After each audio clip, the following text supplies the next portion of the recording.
After kicking me out for my golden child half-brother, 6 months later, Dad now wants me to lie to cover up his crime or they'll go to jail. I, male, 18, turned 18 approximately 4 months ago, and my father kicked me out 6 months ago after my jerk half-brother Derek, 24M, wanted to go back home.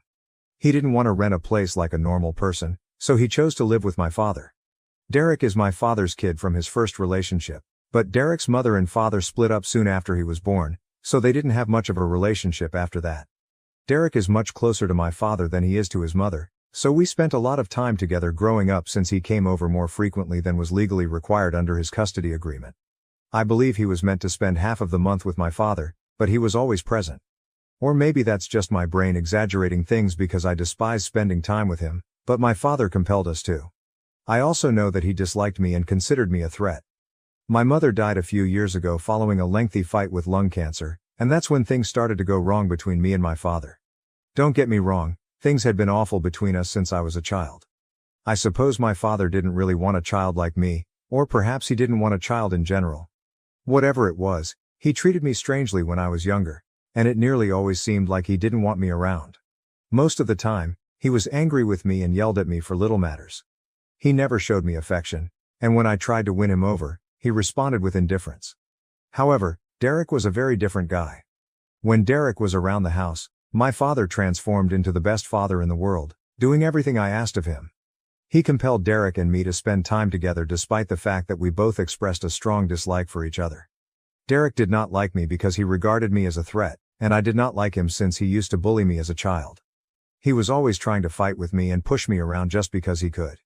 He felt he could get away with it since my father would never speak against him. When I complained to my father about Derek being harsh with me, he told me to toughen up and deal with it because, allegedly, that's how boys should play, and he didn't want me to grow up to be a pansy. I assumed it was what my father expected of me, so I gradually learned to swallow my pride and accept it. I would never fight back because I didn't want to upset my father, and I knew fighting with Derek was a definite way to get shouted at. It didn't matter whether Derek was screwing things up for me, whenever I battled with him, I was always in the wrong. My father didn't care about the story. Whatever happened, I was always the bad person. It was clear that my father had a favorite, and it wasn't me, not even for a second. He didn't think it was weird that Derek was picking on me, even though I was 6 years younger than him. Derek gradually modified his techniques of bullying me. When he began high school, he shifted to tormenting me with his pals because physically striking me was no longer effective as we grew older. Before that, school had been my safe haven because I was still in elementary school while he was in middle school, and we were in different buildings, so he couldn't reach me there. But after I started middle school, we were in the same building, and he and his cronies ganged up on me, constantly making fun of me. They even propagated malicious falsehoods about me, such as suggesting I was mentally handicapped. All the seniors recognized me as Derek's dumb younger brother. I'm not even kidding, that's what they used to call me. They would even call me slurs, which made things very tough for me. When kids approach middle school, they become more concerned with their reputation, so even my elementary school pals would no longer speak to me since I wasn't cool enough to hang out with them. It wasn't until Derek graduated that I got the school all to myself and could exist peacefully. I had a couple of friends, but most people just believed them, and I let them get away with it because I was so tired of fighting all the time that I couldn't bear to dispute. Things at home were exactly as horrible as they had always been since Derek and my father would never miss a chance to throw me down and make me feel like an idiot. The funniest thing was that I wasn't even an idiot. I received decent marks and excelled in science and other topics, but my father and Derek didn't care. Derek was a football player, but he was also a good student. You can imagine how difficult things must have been for me at home. Derek was everything I was not. Athletic, academically gifted, and exactly the kind of kid my father had always desired. On the other hand, there was me, who was completely average.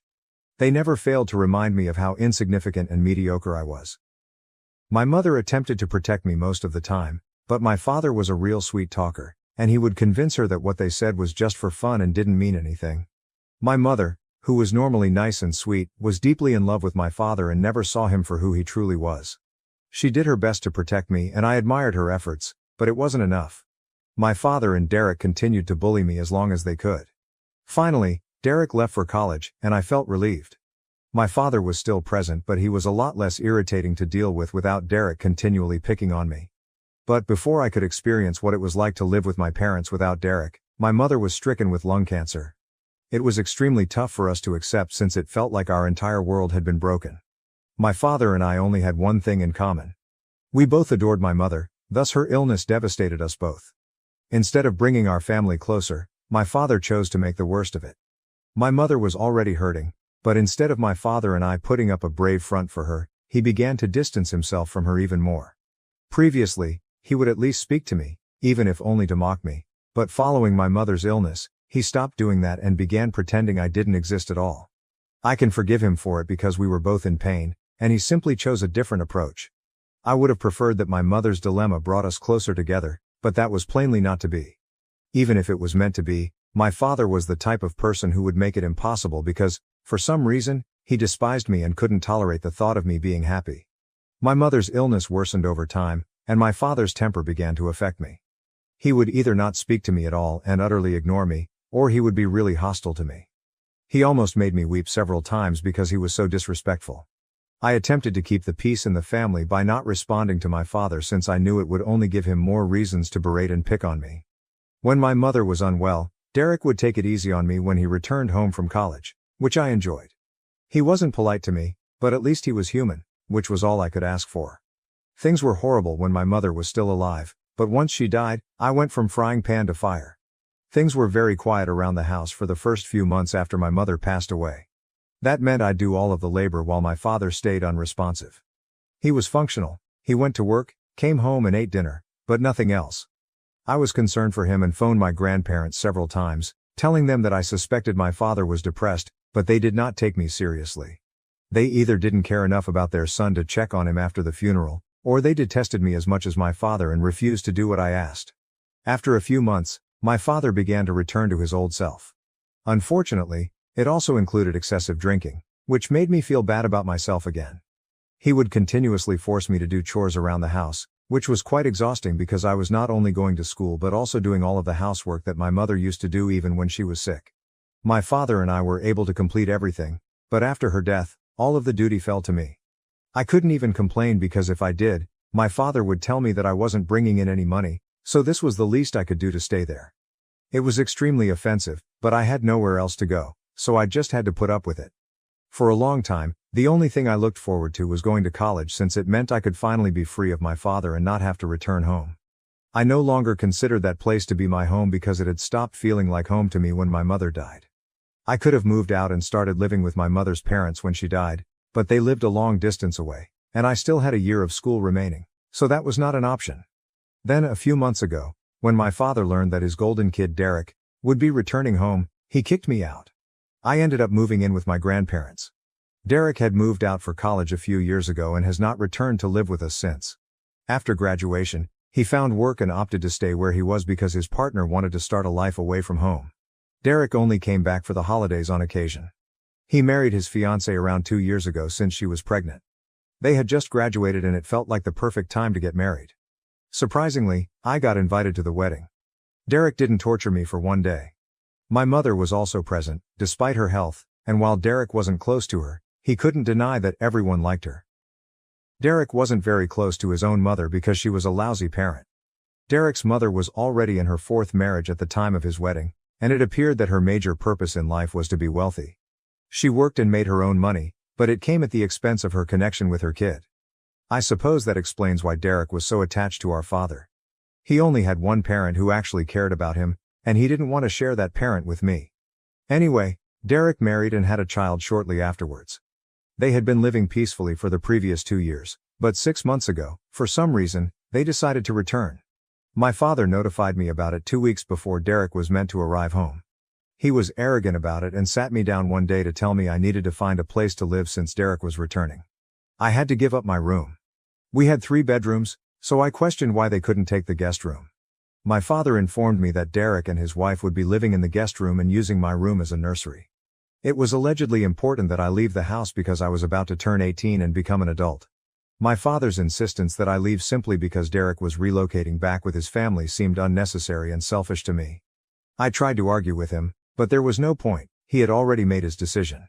He gave me 2 weeks to leave and if I didn't, he said he'd contact the cops.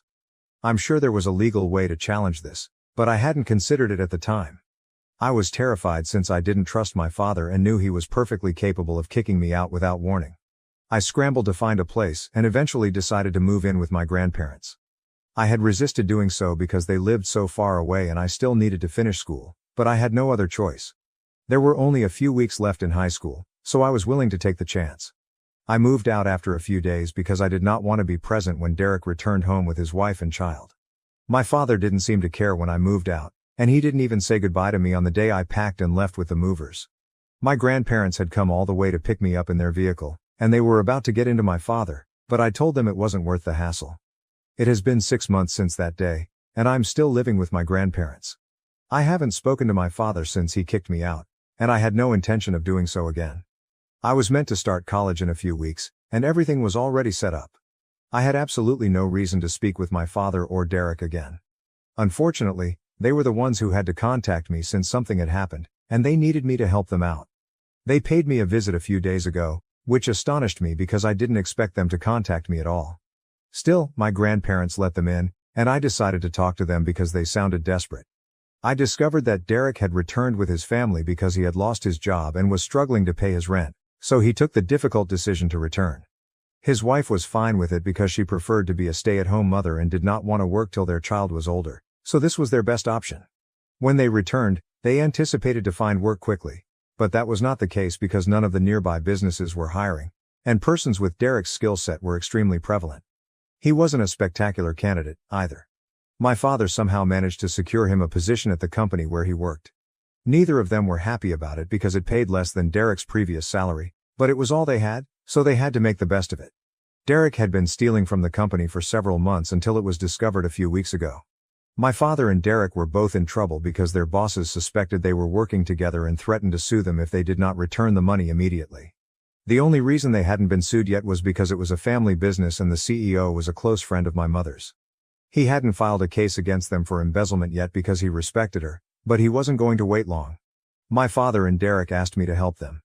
They asked me to say that they required the money for my college fund and had been stealing for the purpose rather than personal gain. My father hoped that this would persuade the CEO to be patient with them and give them more time to return the money. They knew they'd still be fired, but at least they wouldn't go to prison. They were counting on me to assist them and build the ideal picture of the poor, innocent victim. I could not believe they had the arrogance to ask for this after how they had treated me my entire life. I answered no almost instantly, without even thinking about it, because their plan was stupid, and I didn't want to be a part of that.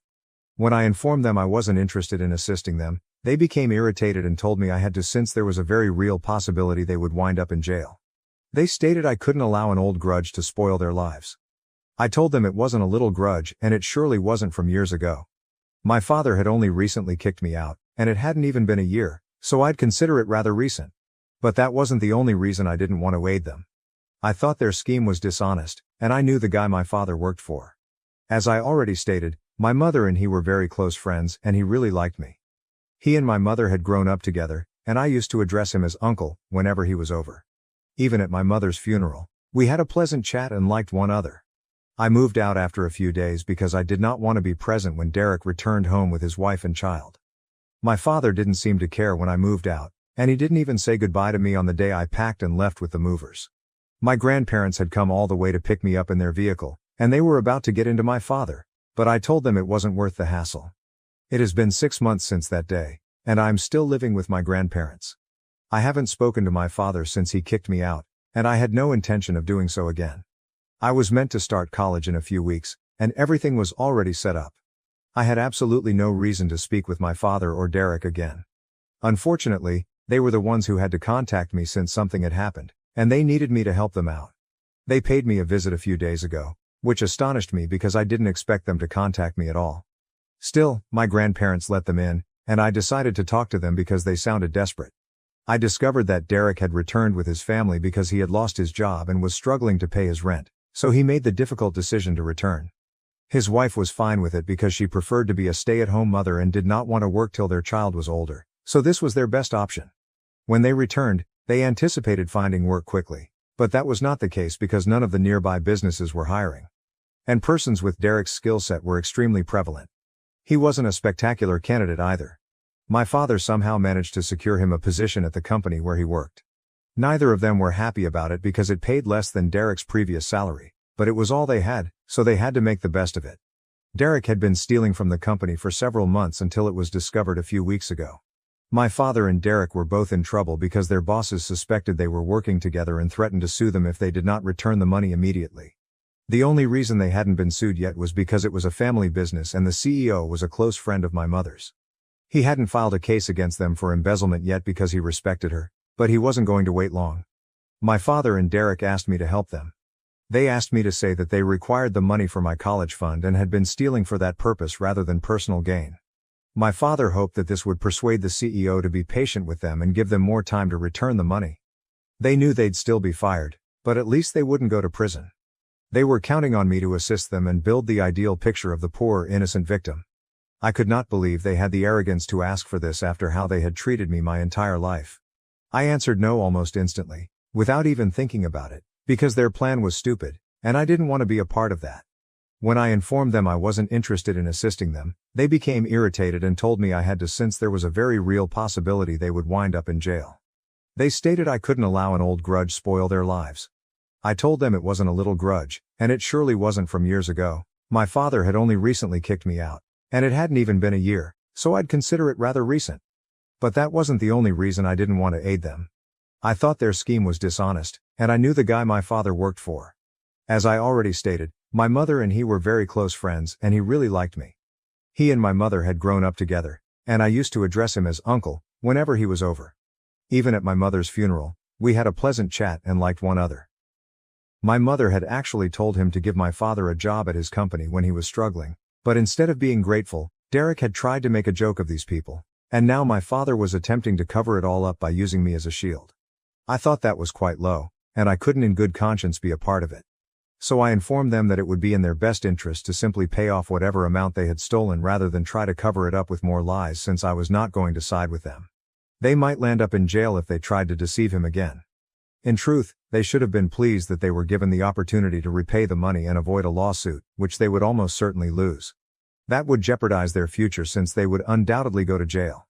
They had no idea how simple things were for them right now, or how complicated things would become if they carried out their mad plan. I tried to explain it to them, but my father became enraged and refused to listen to my speech. If I wanted to help them, I would support their strategy rather than give them useless advice. So I informed him I was not going to be a part of this, and to my astonishment my father began crying. I'd never seen anything like this before, and it made me very uneasy.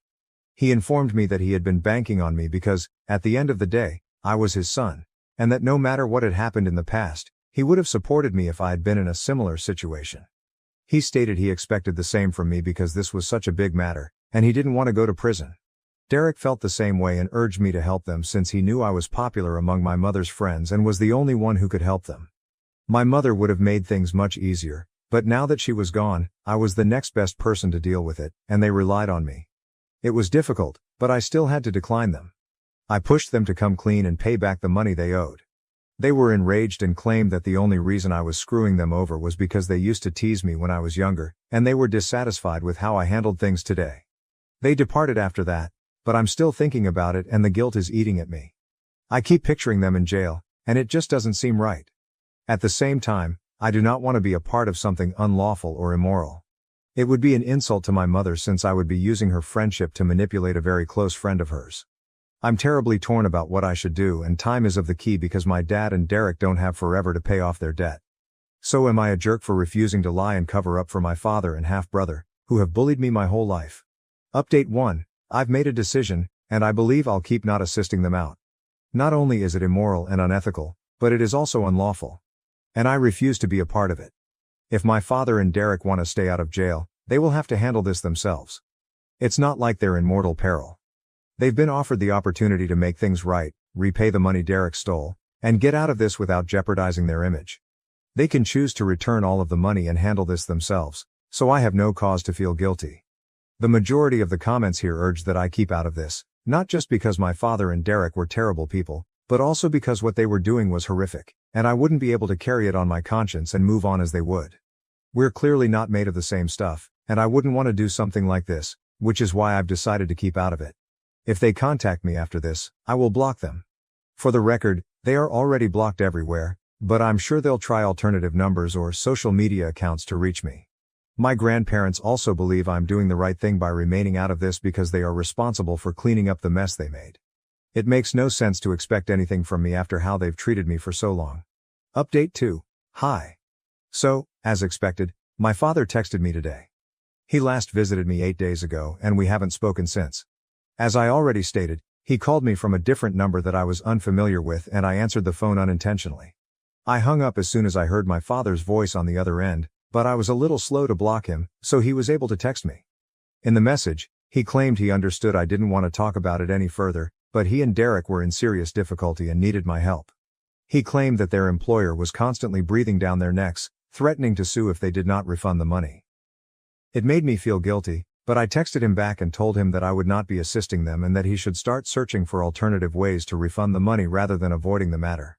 I then blocked him, hoping he understood where I was coming from. Even if he doesn't, I hope he does the right thing. I don't want to have a father in prison. Update 3. Hey, I haven't heard back from my father yet, but my grandparents contacted my mother's friend, the CEO, to inquire about his plans. We hadn't contacted him previously because he's a busy man, and we didn't want to press him too hard, but we wanted to know what was going on because communicating with my father or Derek was no longer an option. So my grandfather spoke with him and he informed us that he intended to file a lawsuit if he did not receive the money back within a few months. He claimed he was willing to let everything go due to his friendship with my mother, but he couldn't forgive the debt. Honestly, I respected that. He was much more tolerant than most people would have been in this position. He even apologized to me, saying he was sorry for what was occurring, but I told him it was no big deal because I no longer live with my father, and honestly, my father deserves it. We don't know what will happen, but I believe my father is wise enough to realize that he needs to repay the money in some way to avoid going to jail.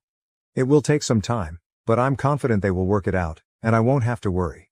I also had a long conversation with my mother's buddy, who informed me that before she died, my mother had spoken with him and stated that if I ever wanted to intern anywhere for some fast cash or simply get a job in general, his door was always open.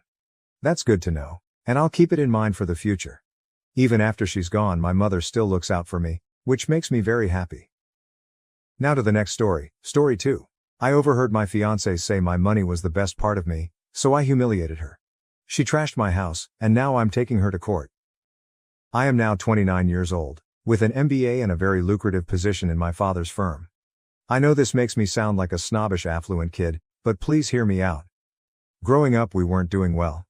We battled a lot, and our family was deeply in debt. I was young at the time, so I don't remember every detail, but my father made a highly hazardous loan with our house as security, which was the only valuable asset we had because it was his grandfather's. That money was what let him launch his business, and despite a tough start, things improved. It wasn't enjoyable at the time, but looking back, I'm thankful that I wasn't born with a silver spoon in my mouth. I believe it made me more down to earth and helped me understand the importance of hard effort. This experience prompted me to get an MBA because I wanted to contribute to what my father had established. While it may appear that I'm merely the son working in his father's company, benefiting from nepotism, I confess there is some truth to this, but I also know I'm there on merit. I worked hard and put forth my own effort to help the company flourish. As a result, my family and I are both financially secure. Because of this, I've become quite cautious in relationships, knowing that we didn't always have this money and don't want to wind up with someone who is only interested in my bank account. In my mid-20s, when things were going well, I dated a lot. Many of my dates did not even make it past the first date. I probably only went on a third date a few times. Then, 2.5 years ago, I met someone named Brianna, not her real name for obvious reasons. She was beautiful. When I saw her smile, I wanted to go say hello. I discovered she was a nurse, which made her even more appealing to me because it is a career I much admire. I asked for her phone number, and that was the beginning of our relationship. I've always been careful in relationships, and I approached them with the goal of determining whether the individual could be my future wife before taking things too seriously. I aim to make sure that money is only a minor part of the reason someone is with me. I don't want somebody to be with me based only on the fact that I'm attractive. Brianna did not exhibit any gold-digging activity that I noticed. She was intelligent, witty, and brought everything I desired to the table. So 2 years after we met, I proposed to her, and she accepted. Brianna is currently my fiancée, and she promised to spend the rest of her life with me, which made me very pleased. I'm about to get to the point of this narrative, but first, there was one important event that soured me. It is worth highlighting. Obviously, As we got closer, Brianna learned more about my family's financial situation. She knew my family was not impoverished and that we were doing well. A few months after the proposal, I mentioned the possibility of a prenuptial agreement. To be honest, I felt it was a perfectly acceptable conversation, but she disagreed. She flipped out. According to her, suggesting a prenuptial agreement was bad for two reasons. First, it appeared to her that I did not think our relationship would last.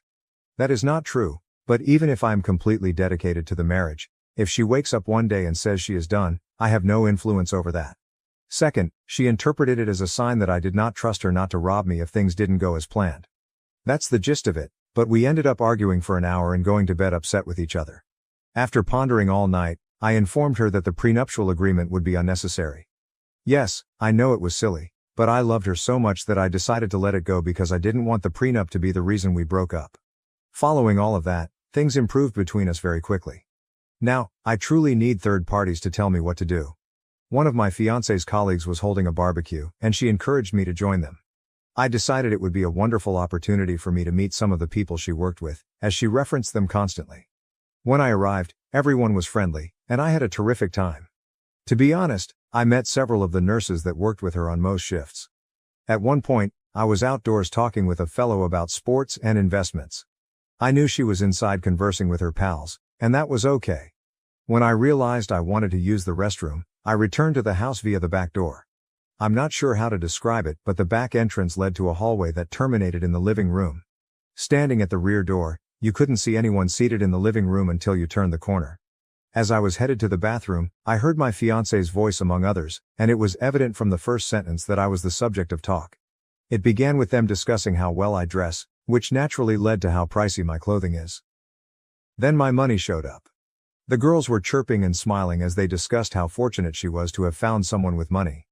Then I heard my fiancé say something that hit me hard.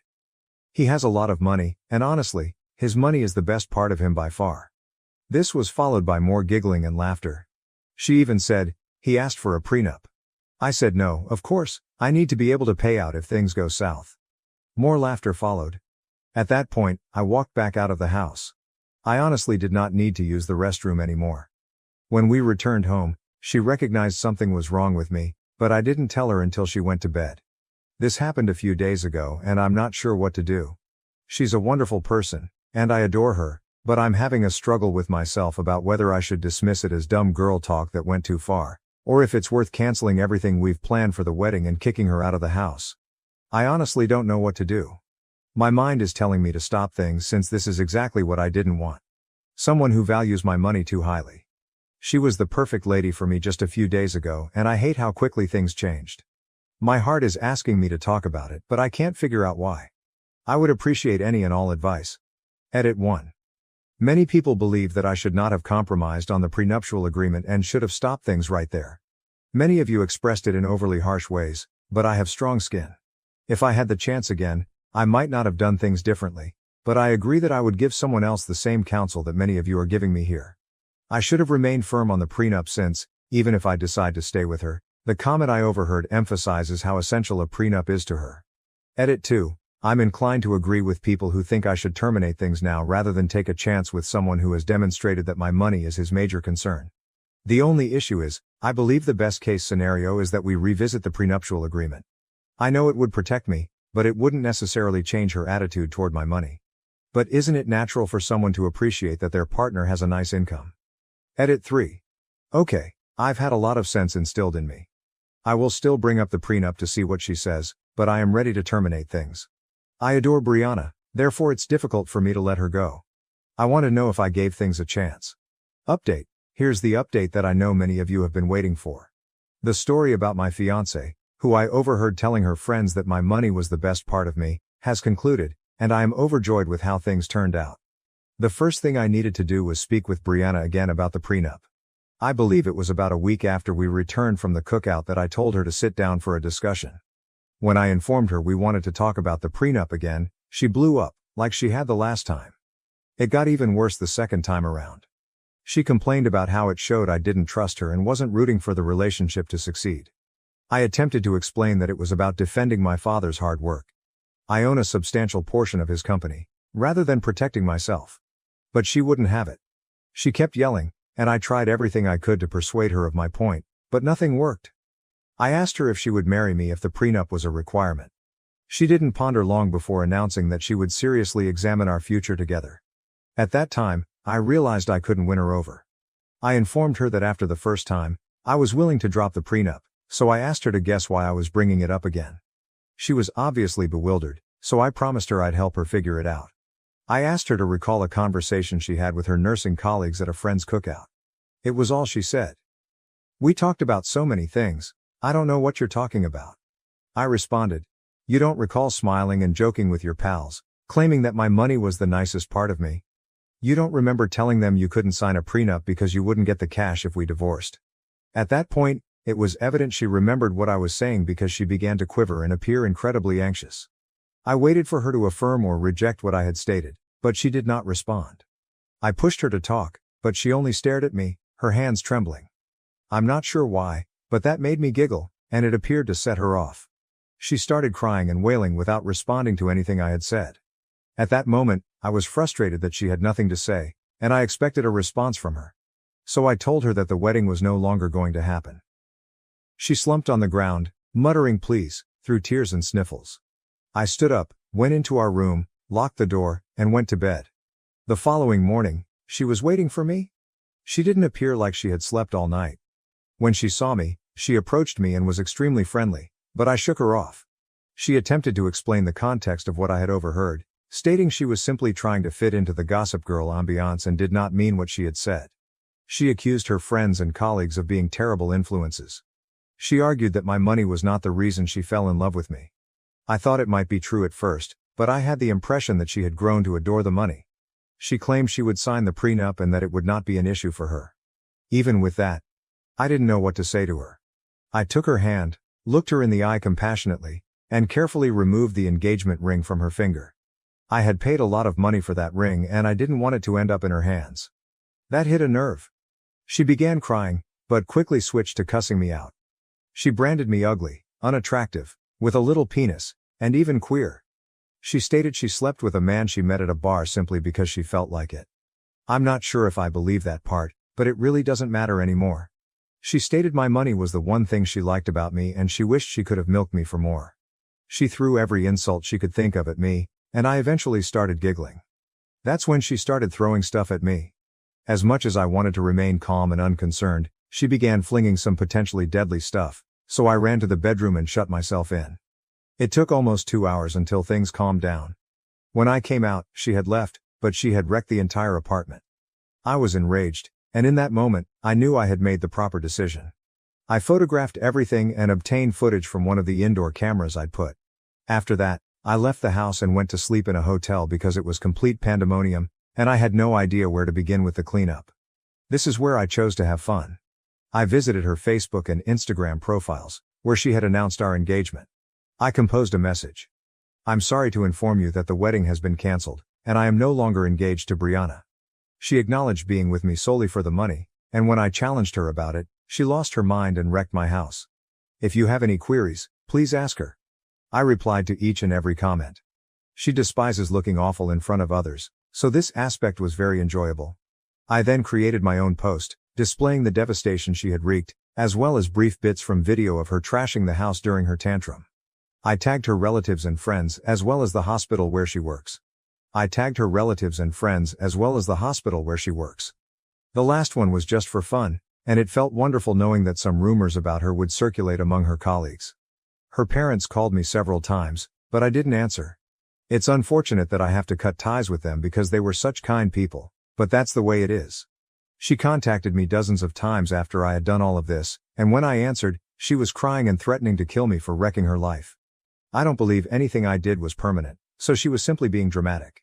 She raged about how I humiliated her with the brief bits I shared, and how people now refer to her as Brianna of Tarth behind her back since she acted so aggressively in that video.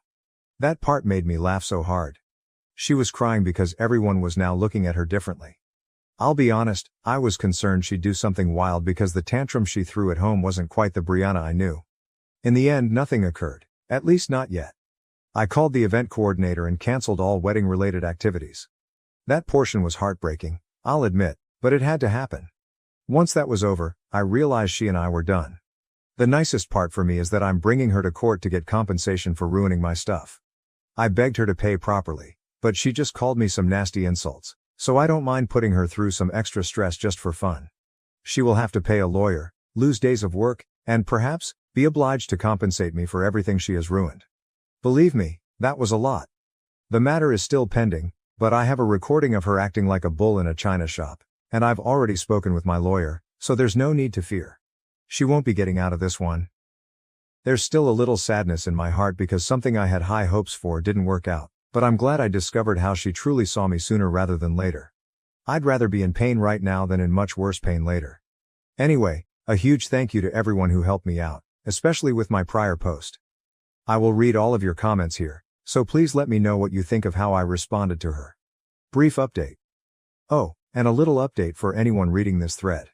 I was awarded $987 for everything she ruined in my flat, including hotel bills because I couldn't remain there and professional cleaning fees because the place was a complete disaster. I had a tremendous smile on my face because I was getting money from her after we split up. I guess she should have asked for a prenup. Now to the next story, story 3. Am I the asshole for refusing to move my wedding to accommodate my brother's travel schedule? Now, everyone is furious with me. Living alone, I'm a 28-year-old lady with a regular 9-to-5 job. After almost 4 years together, Erin, my fiancé, and I have been engaged for around 1 year. We are at last organizing our wedding, something I have been dreaming about. I have given every tiny detail great care. For the past 4 months I have been tirelessly trying to make sure everything is flawless. We expected all of our loved ones to be there, so we selected the date, issued invites. That was the intended course of action regardless. Brandon and Daisy, my parents, make for an intriguing team. My 58-year-old dad works for a building company. He has always been the quiet, follow-through kind. Daisy, my mother, 55, has stayed at home for as long as I can recall.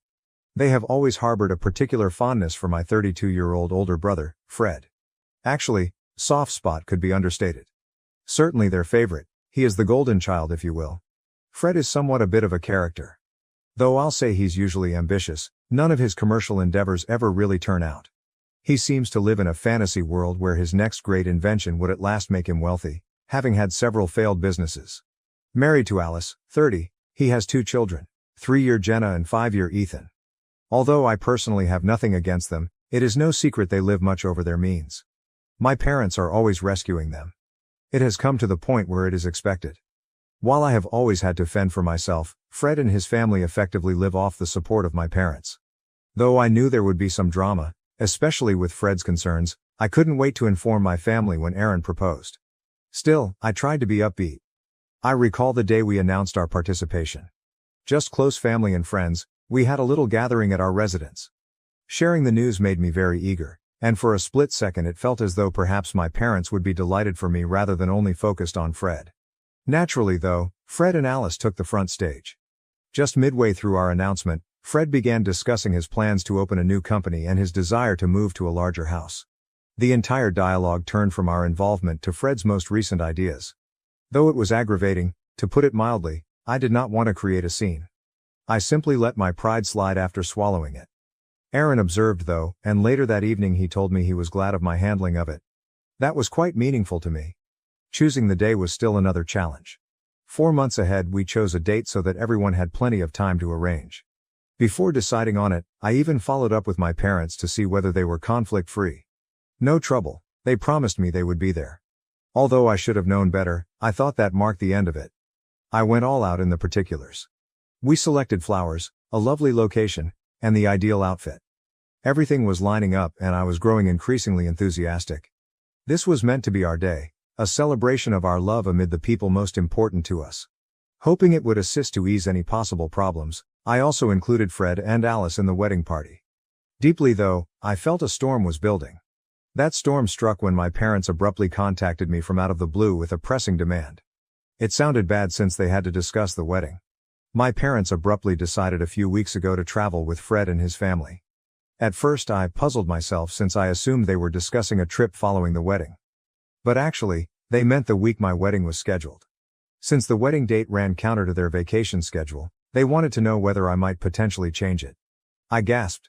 I booked everything, the venue, the caterers, and had months of planning for this wedding. I sent invites. And now, as if it were some laid-back dinner gathering, they were asking me to reschedule the date.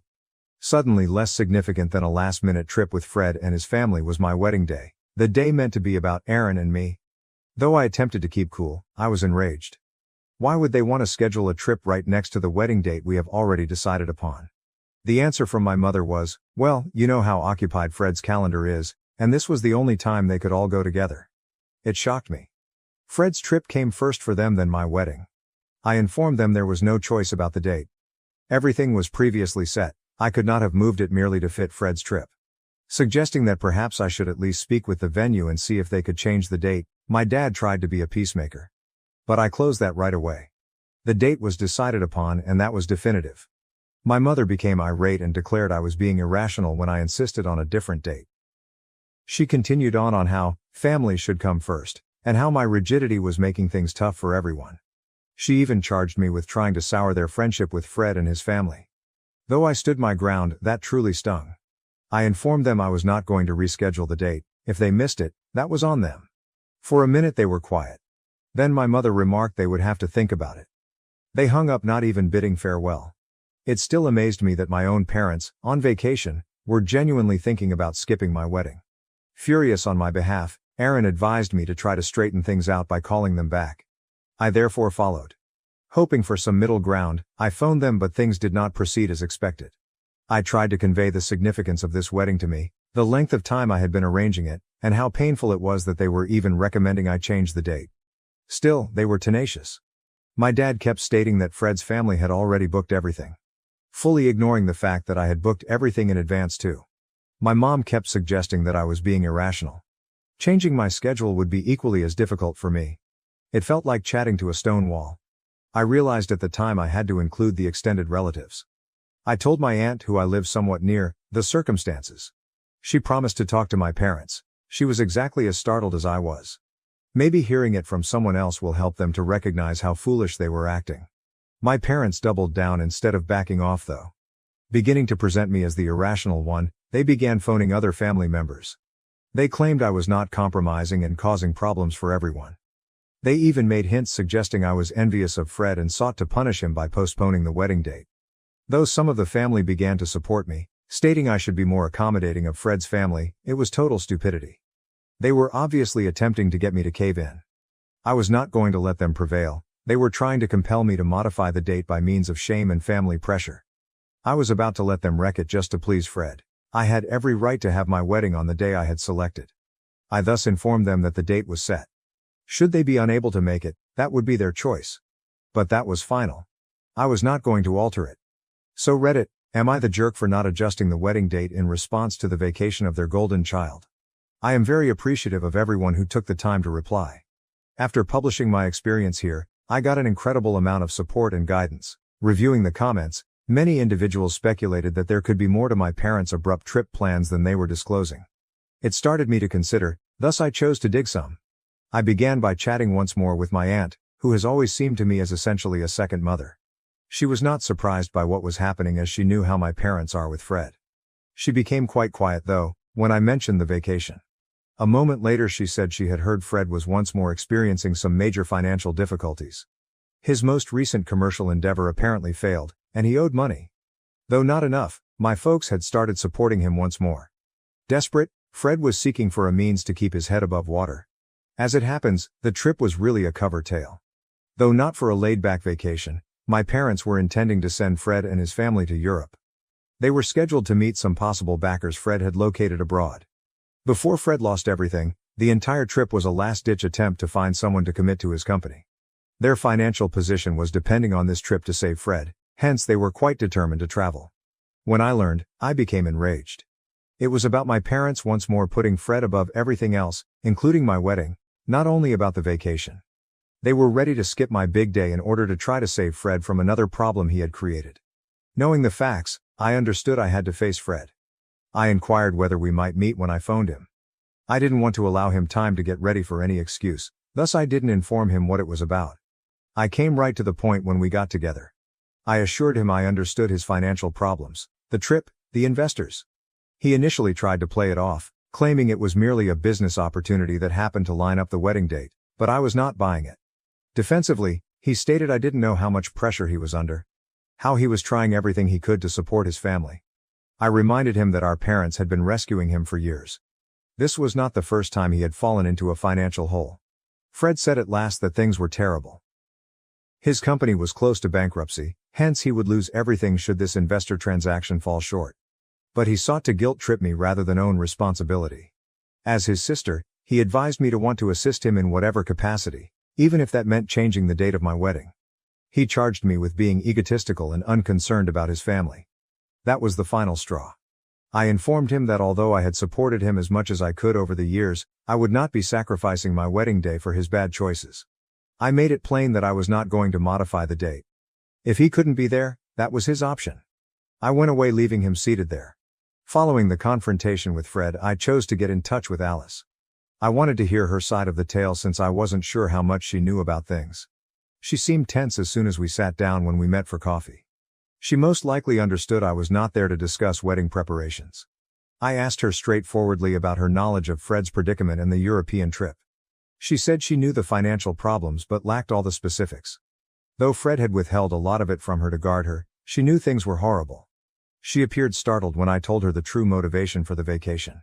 She was unaware that my parents intended to try to find investors for Fred's company during the trip. Alice said she had been concerned about Fred's spending patterns for some time, but every time she brought it up he would dismiss her. She also said she was disappointed about missing the wedding, but Fred had persuaded her this trip was absolutely essential for their futures. When I told her how much this was affecting me and how it was seriously dividing the family, she seemed really offended. Alice clearly seemed to be in a difficult position. She wanted to help her husband, but she also wanted to avoid being the cause my parents missed my wedding. I wasn't holding my breath when she promised to speak with Fred and try to find another way to handle things. If only Fred is stubborn. Knowing that Alice wasn't totally on board with this strategy made me feel a bit better, but I also realized that ultimately Fred was probably going to act any way he felt was best for him, regardless of how it affected the rest of us. Given everything that had transpired, I came to see that gathering the entire family and laying everything out on the table was the only way to fix this. Though I wasn't sure how it would turn out, I knew that it would only become worse if we avoided confronting this squarely. I thus convened a family conference. We needed to talk, I told Fred, Alice and my parents. No apologies, no delays. We chose to get together at my folks' house. Having Aaron at my side made me happy as he came to support me. You could see my folks were concerned since they were already here. Arriving soon afterward, Fred and Alice seemed defensive from the first. We all gathered in the living room, and I lost no time. I began by informing them I knew Fred's financial problems and the true purpose of the Europe vacation. Fred tried to seem as if it wasn't a big problem as my parents looked startled. I had none at all. I laid everything out without holdback. The years of favoritism, the never-ending bailouts, and how this was only the most recent illustration of Fred coming first over me. I told them I knew they wanted to assist Fred, but there had to be a line and this was it. I described how much this wedding meant to me. How much work I had put into organizing it and how heartbroken I was that they would be ready to toss it all for travel. I then took out the proof I had collected, copies of emails and messages between Fred and my parents debating the trip, the investors, and how they should keep it under wraps. I even kept a copy of the itinerary proving that the vacation fell during my wedding week. Fred was enraged that I had gone behind his back to obtain this information. My parents seemed to want to crawl under the couch. I gave no thought at all. I was not going to allow them to keep controlling me or guilt-inducing me about wanting to have my wedding as scheduled. Alice wasn't totally on board with the vacation, which also seemed to surprise Fred. He turned to her, but she only turned away to validate what I had said. Starting to yell, Fred accused me of attempting to ruin his life and said I was merely jealous since he was the successful one in the family. Saying she only wanted to help both of her children and didn't want to have to pick between us, my mom started crying. Silence from my dad really infuriated me. Usually the one to keep out of the drama, he would have been here to support me this time. At last Alice spoke up, saying she felt uneasy about missing the wedding given her knowledge of the whole truth. She claimed they had to come up with another approach to handle Fred's company issues outside of compromising family occasions. Fred seemed inclined toward conflict, but Alice held her ground. In that instant I did indeed start to respect her somewhat. But I still had to finish.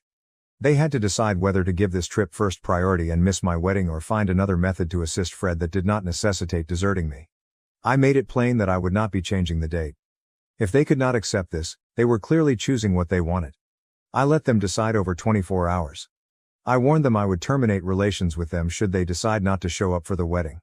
I was not going to let them ruin my wedding day or allow them to treat me as though I did not matter.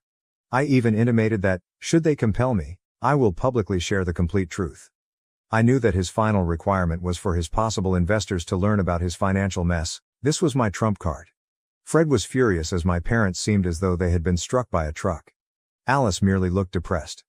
Though I was tired of being pushed about and of constantly putting Fred's wants second, I didn't want to do this. Telling them they knew how to get to me, I got up, walked out with Aaron. Things have been tough since that conference. Neither my parents nor Fred have heard from each other, hence I'm not sure what they will decide. I am thus simply waiting to find out whether my parents will at last prioritize me or whether this marks the end of our relationship as I know it. Update. My parents contacted out at last after what felt like an eternity. It was the longest 24 hours of my life, and as I waited for their judgment I couldn't concentrate on anything else. I knew nothing about what they would say when my phone rang, and part of me wanted not to hear it. My mother began her apology first. They had thought a lot, she stated following our last talk. They asked me to change the date and came to see how much this wedding meant to me and how cruel they had been. She said she hadn't thought about how much they were hurting me in the process and they had been overly preoccupied trying to save Fred from his most recent catastrophe. We chose to gather at my parents' house. Having Aaron at my side made me happy as he came to support me. You could see my folks were concerned since they were already here. Arriving soon afterward, Fred and Alice seemed defensive from the first. We all gathered in the living room and I lost no time. I began by informing them I knew Fred's financial problems and the true purpose of the Europe vacation. Fred tried to seem as if it wasn't a big problem as my parents looked startled. I had none at all. I laid everything out without holdback. The years of favoritism, the never-ending bailouts, and how this was only the most recent illustration of Fred coming first over me. I told them I knew they wanted to assist Fred, but there had to be a line and this was it. I told them how much this wedding meant to me, how much work I had put into organizing it, and how heartbroken I felt that they would be ready to toss it all for travel. I then pulled out the material I'd collected, copies of emails and texts between Fred and my parents debating the trip, the investors, and how they should keep it under wraps. I even kept a copy of the itinerary proving that the vacation fell during my wedding week.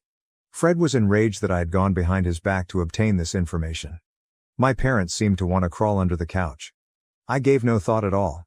I was not going to allow them to keep controlling me or guilt-inducing me about wanting to have my wedding as scheduled. Alice wasn't totally on board with the vacation, which also seemed to surprise Fred. He turned to her, but she only turned away to validate what I had said. Starting to yell, Fred said I was merely jealous since he was the successful one in the family and accused me of wanting to ruin his life. Saying she only wanted to help both of her children and didn't want to have to pick between us, my mom started crying. Silence from my dad really infuriated me. Usually the one to keep out of the drama, he would have been here to support me this time. At last Alice spoke up, saying she felt uneasy about missing the wedding given her knowledge of the whole truth. She claimed they had to come up with another approach to handle Fred's company issues outside of compromising family occasions. Fred seemed inclined toward conflict, but Alice held her ground. In that instant I did indeed start to respect her somewhat. I still had to finish though. They had to decide whether to give this trip first priority and miss my wedding or find another method to assist Fred that did not necessitate deserting me. I made it plain that I would not be changing the date. If they could not accept this, they were clearly choosing what they wanted. I let them decide over 24 hours. I warned them I would terminate relations with them should they decide not to show up for the wedding. I was not going to let them ruin my wedding day or allow them to treat me as though I did not matter. I even intimated that, should they compel me, I will publicly share the complete truth. I knew that his final requirement was for his possible investors to learn about his financial mess. This was my trump card. Fred was furious as my parents seemed as though they had been struck by a truck. Alice merely looked depressed. Though I was tired of being pushed about and of constantly putting Fred's wants second, I didn't want to do this. Telling them they knew how to get to me, I got up, walked out with Aaron. Things have been tough since that conference. Neither my parents nor Fred have heard from each other, hence I'm not sure what they will decide. I am thus simply waiting to find out whether my parents will at last prioritize me or whether this marks the end of our relationship as I know it. Update. My parents contacted out at last after what felt like an eternity. It was the longest 24 hours of my life, and as I waited for their judgment I couldn't concentrate on anything else. I knew nothing about what they would say when my phone rang, and part of me wanted not to hear it. My mother began her apology first. They had thought a lot, she stated following our last talk. They asked me to change the date and came to see how much this wedding meant to me and how cruel they had been. She said she hadn't thought about how much they were hurting me in the process and they had been overly preoccupied trying to save Fred from his most recent catastrophe. We chose to gather at my parents' house. Having Aaron at my side made me happy as he came to support me. You could see my folks were concerned since they were already here. Arriving soon afterward, Fred and Alice seemed defensive from the first. We all gathered in the living room and I lost no time. I began by informing them I knew Fred's financial problems and the true purpose of the Europe vacation. Fred tried to seem as if it wasn't a big problem as my parents looked startled. I had none at all. I laid everything out without holdback. The years of favoritism, the never-ending bailouts, and how this was only the most recent illustration of Fred coming first over me. I told them I knew they wanted to assist Fred, but there had to be a line and this was it. I told them how much this wedding meant to me. How much work I had put into organizing it, and how heartbroken I felt that they would be ready to toss it all for travel. I then pulled out the material I had collected, copies of emails and texts between Fred and my parents debating the trip, the investors, and how they should keep it under wraps. I even kept a copy of the itinerary proving that the vacation fell during my wedding week. Fred was enraged that I had gone behind his back to obtain this information. My parents seemed to want to crawl under the couch. I gave no thought at all. I was not going to allow them to keep controlling me or guilt-inducing me about wanting to have my wedding as scheduled. Alice wasn't totally on board with the vacation, which also seemed to surprise Fred. He turned to her, but she only turned away to validate what I had said. Starting to yell, Fred said I was merely jealous since he was the successful one in the family and accused me of wanting to ruin his life. Saying she only wanted to help both of her children and didn't want to have to pick between us, my mom started crying. Silence from my dad really infuriated me. Usually the one to keep out of the drama, he would have been here to support me this time. At last Alice spoke up, saying she felt uneasy about missing the wedding given her knowledge of the whole truth. She claimed they had to come up with another approach to handle Fred's company issues outside of compromising family occasions. Fred seemed inclined toward conflict, but Alice held her ground. In that instant I did indeed start to respect her somewhat. I still had to finish though. They had to decide whether to give this trip first priority and miss my wedding or find another method to assist Fred that did not necessitate deserting me. I made it plain that I would not be changing the date. If they could not accept this, they were clearly choosing what they wanted. I let them decide over 24 hours. I warned them I would terminate relations with them should they decide not to show up for the wedding. I was not going to let them ruin my wedding day or allow them to treat me as though I did not matter. I even intimated that, should they compel me, I will publicly share the complete truth. I knew that his final requirement was for his possible investors to learn about his financial mess. This was my trump card. Fred was furious as my parents seemed as though they had been struck by a truck. Alice merely looked depressed. Though I was tired of being pushed about and of constantly putting Fred's wants second, I didn't want to do this. Telling them they knew how to get to me, I got up, walked out with Aaron. Things have been tough since the conference. Neither my parents nor Fred have heard from each other, hence I'm not sure what they will decide. I am thus simply waiting to find out whether my parents will at last prioritize me or whether this marks the end of our relationship as I know it. Update: my parents contacted out at last after what felt like an eternity. It was the longest 24 hours of my life, and as I waited for their judgment I couldn't concentrate on anything else. I knew nothing about what they would say when my phone rang, and part of me wanted not to hear it. My mother began her apology first. They had thought a lot, she stated following our last talk. They asked me to change the date and came to see how much this wedding meant to me and how cruel they had been. She said she hadn't thought about how much they were hurting me in the process and they had been overly preoccupied trying to save Fred from his most recent catastrophe. She then informed me they had decided to postpone their European vacation. After all, they planned to be at the wedding. Surprised, I had readied myself for the worst since I knew Fred would be chosen once more. It was such relief to hear them select my wedding over the trip. Next my dad answered on the phone to validate what my mother had said. He said he will be there for me on my big day and apologies for not acting sooner. He also said they needed to rethink how they had been managing things as they were beginning to see how much Fred's problems will impact the family. Though it was a start, it was not precisely the sincere apologies I had been expecting for. Most important was that they were traveling to the wedding. I appreciated their choice and our call concluded on an unexpectedly upbeat note. It felt for the first time in a long time, like perhaps things might improve between us. My parents started canceling the Europe trip right away after the decision was made. As you could expect, Fred's reaction to them telling him the trip was cancelled was not great. Fred was irate. Almost right away, he called to ask what I had said to our parents to cause them to postpone the trip. I told him I had just told them the truth, that their participation at my wedding meant more to me than anything else and that they had to decide what was more vital. Fred said I was trying to harm his prospects of turning his company around, therefore accusing me of influencing them. He even implied that, driven by jealousy, I was trying to ruin his life. Though it was the same old song and dance I had heard from him a million times before, this time I resisted letting it get to me. I gently informed him that our parents had decided upon their own course and that I had nothing to do with his difficulties. He could be furious with someone, not with me, if he wanted to be angry with someone. Fred then hung up on me and I didn't hear from him for some time. Though I was concerned about how this would impact the wedding day, I was also glad my parents were at last seeing the whole picture. They had decided to be by my side, and that was a positive direction. Over the next several days, my parents began to examine their connection with Fred and me closely. Several times my mother checked in with me, and during one of those calls she admitted that she and my dad had been discussing their treatment of us growing up a lot. She said they had always considered Fred as the one who required more help and attention due to his problems, but in doing so they had neglected my needs and taken my freedom for granted. She told me they were starting to understand how much they had harmed me over the years by always putting Fred first. Apparently, my dad brought it up saying they should constantly support Aaron and me rather than only during difficult times. This would help us. Though it was not a 180, it was the first time I had ever heard them freely admit their bias. They committed themselves to treat both of their children equally and to be more present in my life. Though I was unsure of how much of it would really stick, it was a lot to absorb. They were real, and it gave me hope that maybe going forward our relationship may become better. Regarding Fred, he remained enraged, but my parents were resolved not to let that control their behavior anymore. They were beginning to realize that continually rescuing him was not benefiting anyone. Not him, not them, and most certainly not our family as a whole. I never would have imagined hearing them suggesting they would start imposing some limitations on him.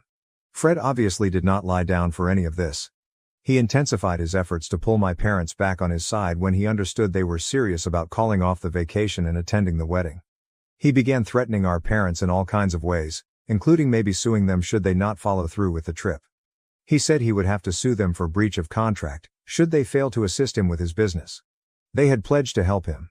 Though I believe Fred knew deep down, it was really an empty threat, and it highlighted his extreme need for their acceptance.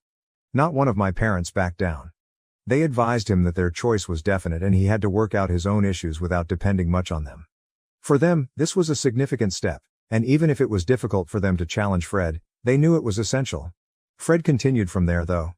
He began trying to get other family members on his side by corresponding with them. Claiming that I had coerced our parents into postponing the trip in order to undermine him, he presented me as the villain. With some relatives following Fred's story, it created some conflict inside the extended family. Most of them saw through it and backed my parents' choice to give my wedding top priority. Fred tried his best, but his strategies for manipulation were less successful than they had been. People seemed at last seeing him for who he truly was, a person who was always seeking a handout instead of owning his own mistakes. All of this drama clearly creates a gulf inside the family. Certain of our relatives are firmly on Fred's side, thinking that our parents ought to have honored their word to support him no matter what. Viewed as the spoiled younger sister exploiting her wedding to create distance between the family, they perceive me. Others, particularly those who have seen how Fred's actions have impacted my parents over the years, support their choice to go to the wedding and begin enforcing limits with him. These days, family get-togethers are more contentious and individuals are silently siding. Those who believe I'm in the wrong will judge me. I try not to let that affect me. Aaron has been fantastic in keeping me focused on the positives. That is, that our wedding preparations are still underway and that my parents will be here to assist us. Not easy, but is it? I worry about how this would impact our family over time. Will this divide ever close or will it keep widening till it is too great to span? I know I have to be steadfast in my decisions even though I have no solutions. Especially when it involves compromising my own happiness, I cannot keep stopping backwards to fit everyone else. About Fred, I have no idea what his future holds. He is still looking for a means to salvage his company. Without our parents' financial support, it will be difficult. Aaron and I are concentrating on our wedding and the life we are creating together in the interim. Although the path has been difficult, I hope the changes my family is undergoing will result in a better, more balanced relationship for all of us down the road. Update. Though all the drama preceded the wedding, I wanted this day to be flawless. The day of the wedding eventually arrived. Aaron and I had worked so hard to make it unique, I simply wanted everything to go without incident. Nancy, my maid of honor, who has been my best friend since college, kept reminding me that today was about Aaron and me and that nothing else counted.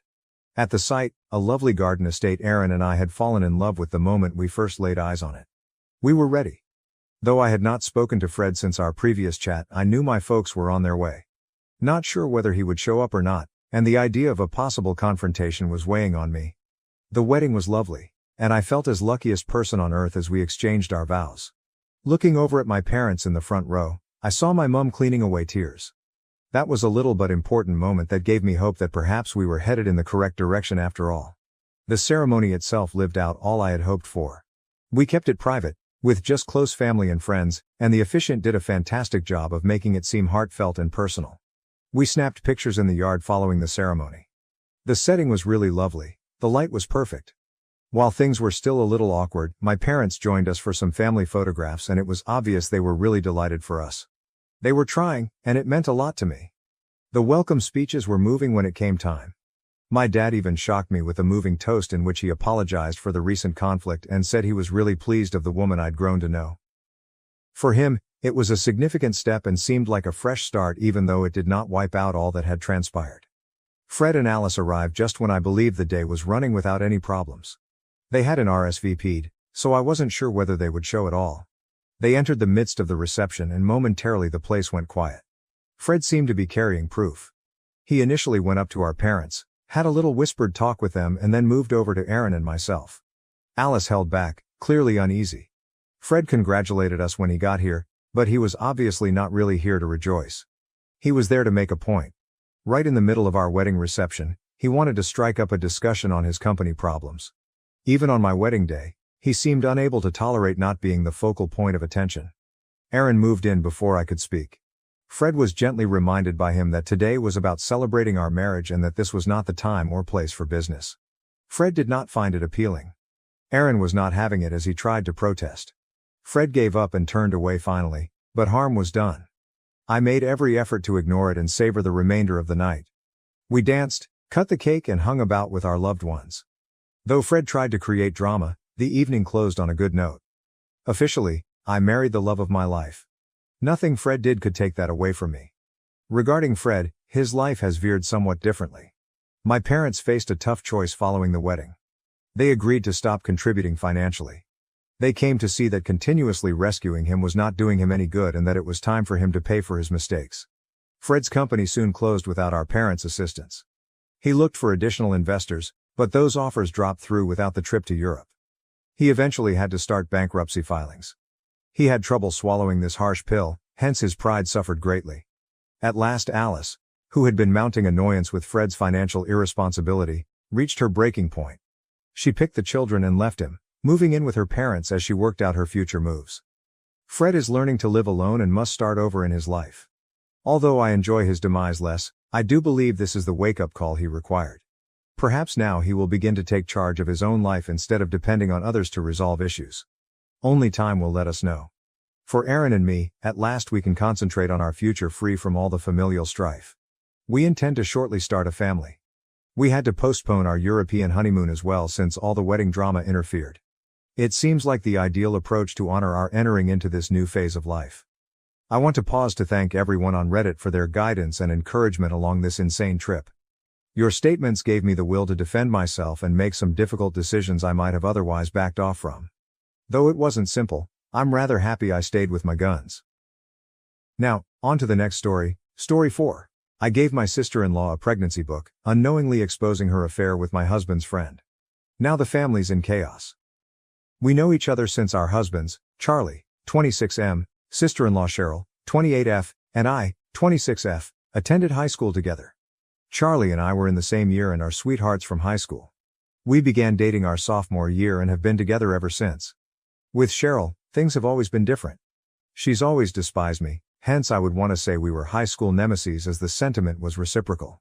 She was a senior 2 years older than us, yet that didn't stop her from being absolutely rude to me.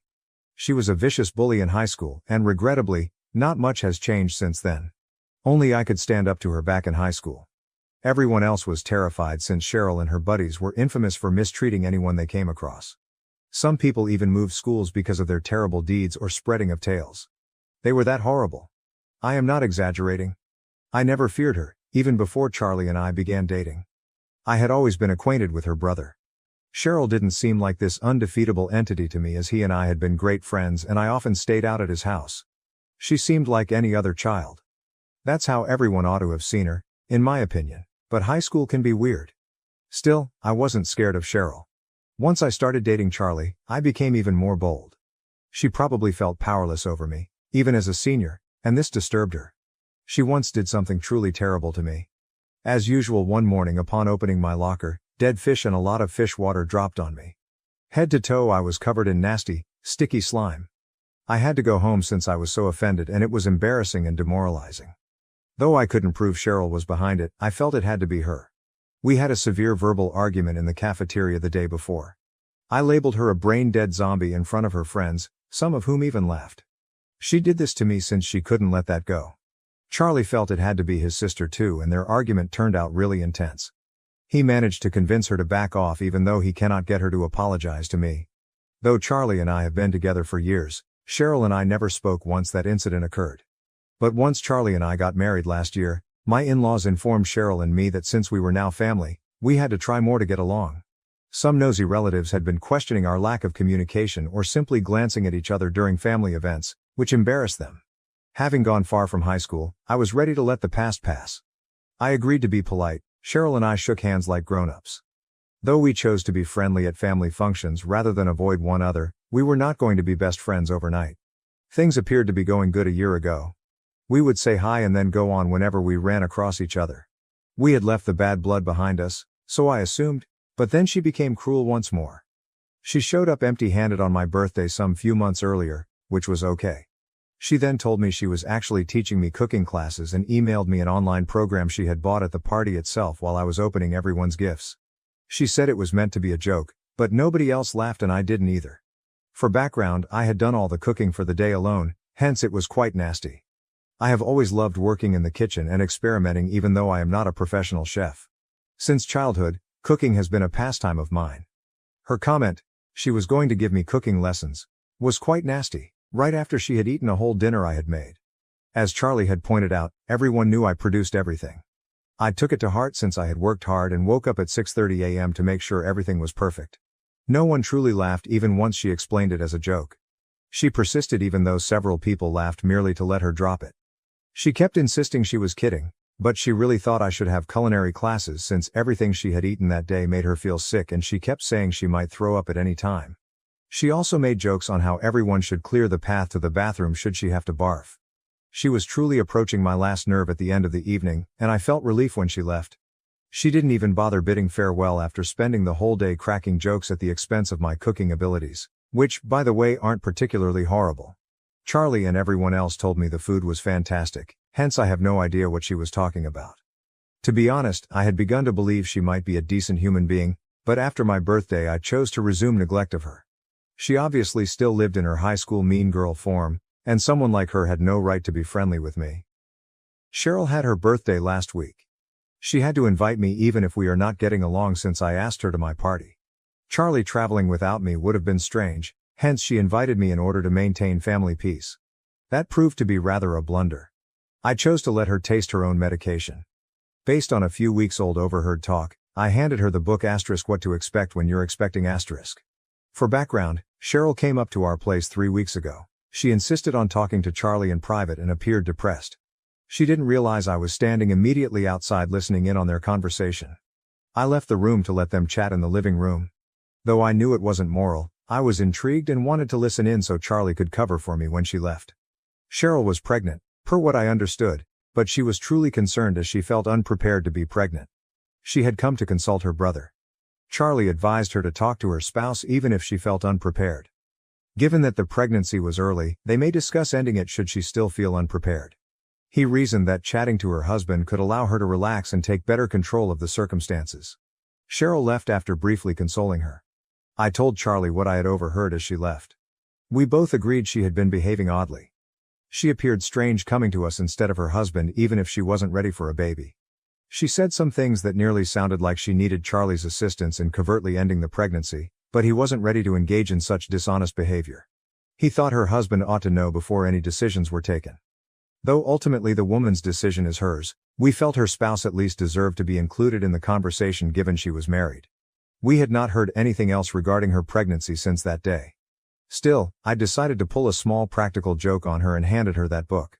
Fortunately, she did not unwrap the gifts in front of every visitor at the party, yet it made no difference since the book truly got her into trouble. Her husband might thus eventually find himself leaving her. She called me in tears the day after her birthday, stating I had destroyed her life and charged me with purposefully undermining her marriage. What she was talking about eluded me.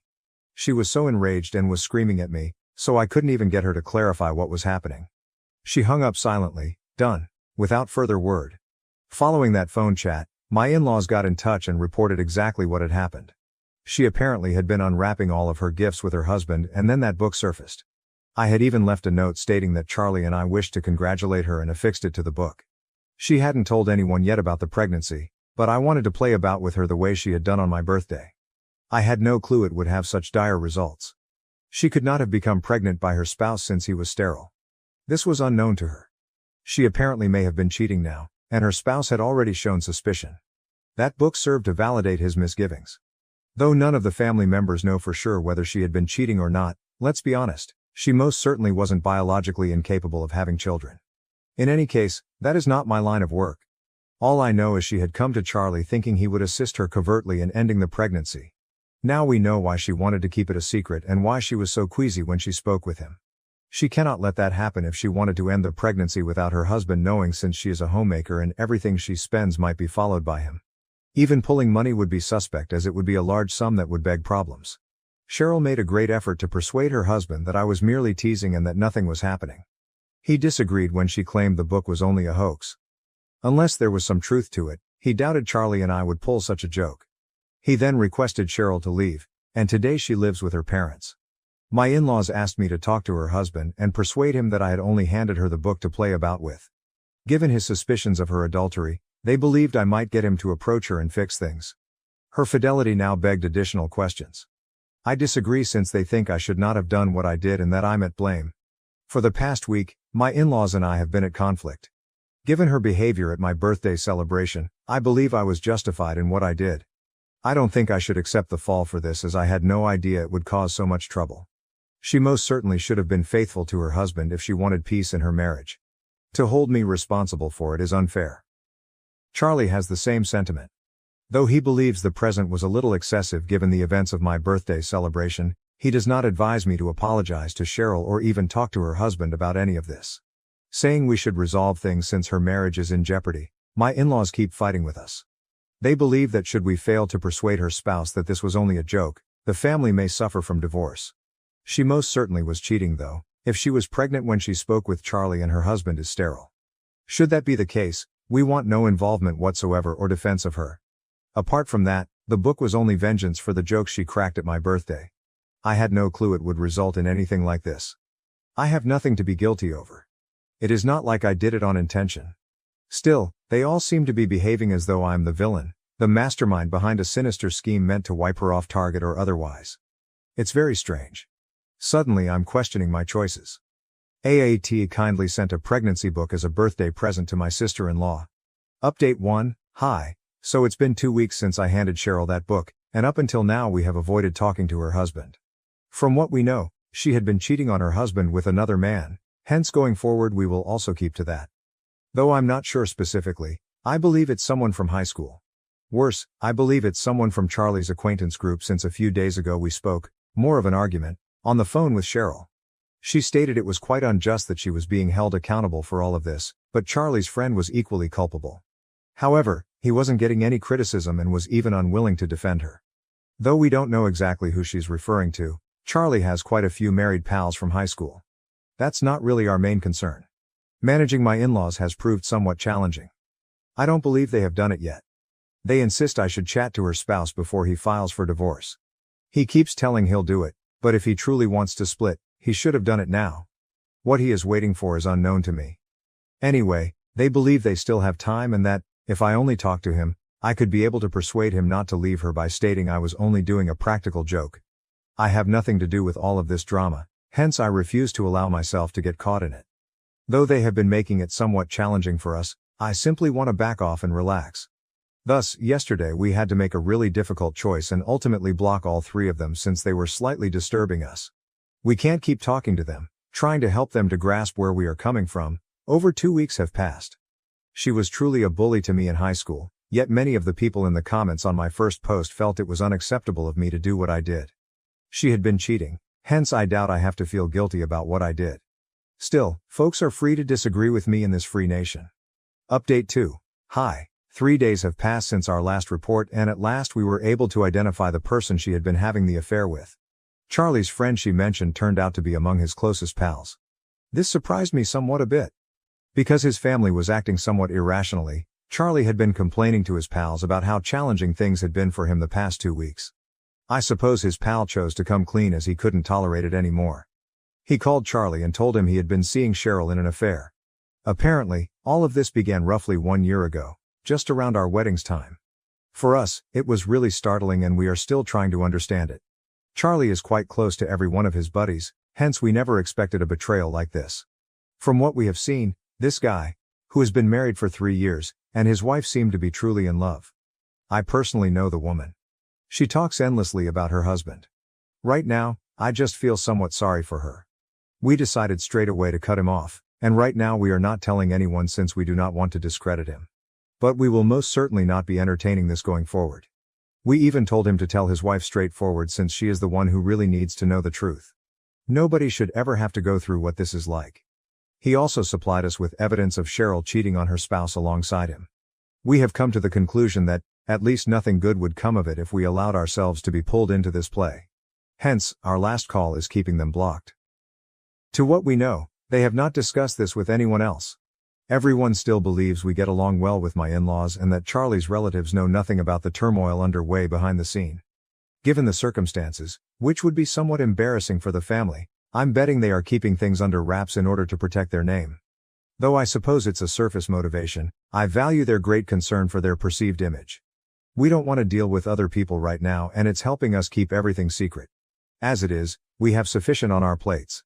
Charlie's cousin is getting married in a few weeks, hence they will have to go to that wedding.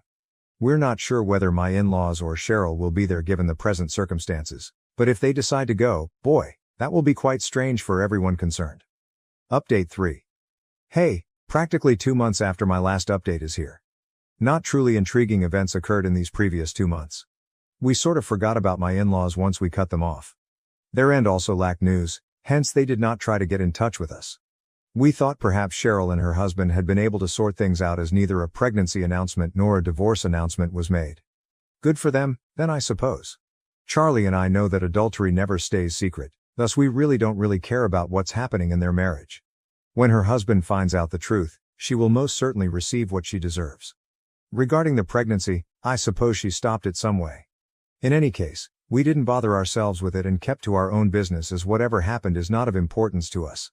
That was till we visited his family at his cousin's wedding some few days ago. Including Cheryl's spouse and my in-laws, all of them were present. Once we arrived, we acted as though the others did not exist and neglected even greeting each other. Clearly, the rest of the family noticed it right away. People began posing all kinds of inquiries to us. Though they attempted to be subdued about it, we knew they were gathering gossip. But we simply tried to keep to ourselves so nobody would disturb us. We did not entertain anyone. Cheryl, on the other hand, followed a different strategy. She chose to blab her mouth off even though we knew the facts. We were ready to put up with her since we were 3 days at the hotel and it was just a matter of time till we returned home. But she began to say such terrible things about us that we had to confront her about it. Sadly, that resulted in a somewhat public confrontation between our families during the rehearsal dinner. It was someone else's wedding, hence I regret it as Charlie and his cousin got along well. Now one of the events was totally destroyed thanks to us. Naturally, following such a spectacle, we had to leave before the wedding even started since we couldn't stay much longer. We have since apologized multiple times to his cousin. She has indicated she is cool with it, but we still feel quite horrible about what happened. Cheryl and my in-laws, on the other hand, were really in charge of generating all of this turmoil, yet they hardly bothered to apologize to Charlie's cousin. At least we departed of our own will. The other family members practically urged them to go after we departed. Serves them right, they were due this kind of shame. It was pretty fulfilling for both of us when Charlie's cousin told him about it the day before her wedding as we were phoning her apologies. Cheryl had been telling all the family, and everyone who would listen, that we had tried to destroy her marriage by lying about her adultery, therefore leading us to a fight in the first place. She said we failed in trying to undermine her marriage. Clearly, that was untrue since, as we indicated, her marriage life is not something we give much thought to. Choosing to live with a lady like her husband had shown how dumb he was. We were even ready to let that slip since we were attending someone else's wedding and we wanted to avoid starting a scene. She then began asserting, though, that we were the ones having an open marriage and that I wanted to get close to her husband, which explained why I'd always been so envious of her. We couldn't live with that. We resolved to face her then. I mentioned all the evidence, the screenshots we had gotten from Charlie's friend, which I had been saving to myself for so long on the evening of the rehearsal dinner. Charlie and I now felt, nonetheless, that it was at last time to defend ourselves. She could not simply say anything she pleased and get away with it. Her husband can no longer ignore reality since he at last knows it. His call is whether or not he takes the correct decision for himself and leaves her. At least now there will be no more questioning of us. At least we left on our own with courtesy, avoiding being thrown out as others were. Though we are now attempting to move over it, it was just a really awful few days. The whole family knows Cheryl's type of person she is, thus I just feel sympathy for her husband as he decided to mend things with her even though it was useless. I truly hope he gets the bravery to escape. Should he decide to remain with her, then he just has absolutely no decency or self-respect. We eventually decided to go ahead and sabotage her marriage as she had been accusing us of for so long. She will now have to pay for trying to bully us. How she planned to get away with all of this is unknown. Since high school, Charlie and I have literally been standing up to Mom. I believe we have made it really evident that we are not scared of her. We were not thus going to back down either right now. She ought to have known that. Update 4. Consequently, it is happening. 2 weeks have passed since our return from Charlie's cousin's wedding, and today I at last heard from a couple of cousins Cheryl wrote about her and her husband divorcing. She said that it was a mutual decision to split ways and urged everyone to honor their privacy during this trying period. What a weight of lies this baggage carries. She's behaving as people weren't present at the wedding and like her entire family isn't aware of what actually happened and the real reason they're divorcing, hence I'm not sure why she's acting like we all already know, hence we will definitely be honoring her privacy. No one has to ask her what happened. The talk began when Charlie told some of his pals, thus even her friends have learned about it. We regret nothing about what we did. She had been spewing so much garbage about us in the past that we hardly need to feel guilty about what we did or regret her. Should she go low, we will go lower as well. Period is. She has always been a bully, thus we believe we did the correct thing as someone needed her down a peg. We are happy to be the ones doing that. If that makes some people view us as the bad guys, that is okay with us. For example, my in-laws have chosen to totally cut us off from their life.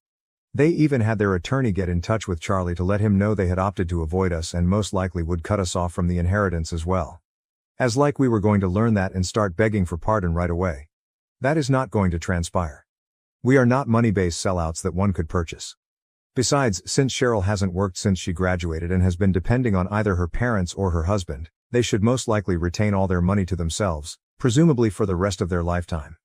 Thus, yes, they may keep their money and Cheryl with herself by all means. We behaved what we believed to be right. We are not going to act as though we are sorry for it. Right now, Charlie and I are quite happy with our life. We have no interest in anyone else. Now to the next story 5. After 10 years together, I'm ending my relationship with the woman I love because she wants kids and I don't. Am I the asshole? Original post, I, 31M, have known her, 29F, since we were teenagers? We got together 10 years ago, and have been living together for a bit over 7. It's been the perfect relationship in pretty much every way. We support each other through everything, we have fun together, she's my best friend and I'm hers. We're as intensely in love as we've ever been.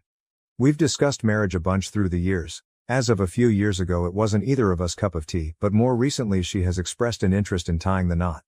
I don't really have an interest in marriage as a concept, but as I was intent on spending my life with her either way, if she needed a ring and a wedding I was more than willing to accommodate her. As of around half a year ago, I was in the planning stages of a proposal, and had even started to look for a ring. I didn't spoil the eventual surprise, but based on our conversations on the matter I don't think it would have been very unexpected to her if I'd popped the question.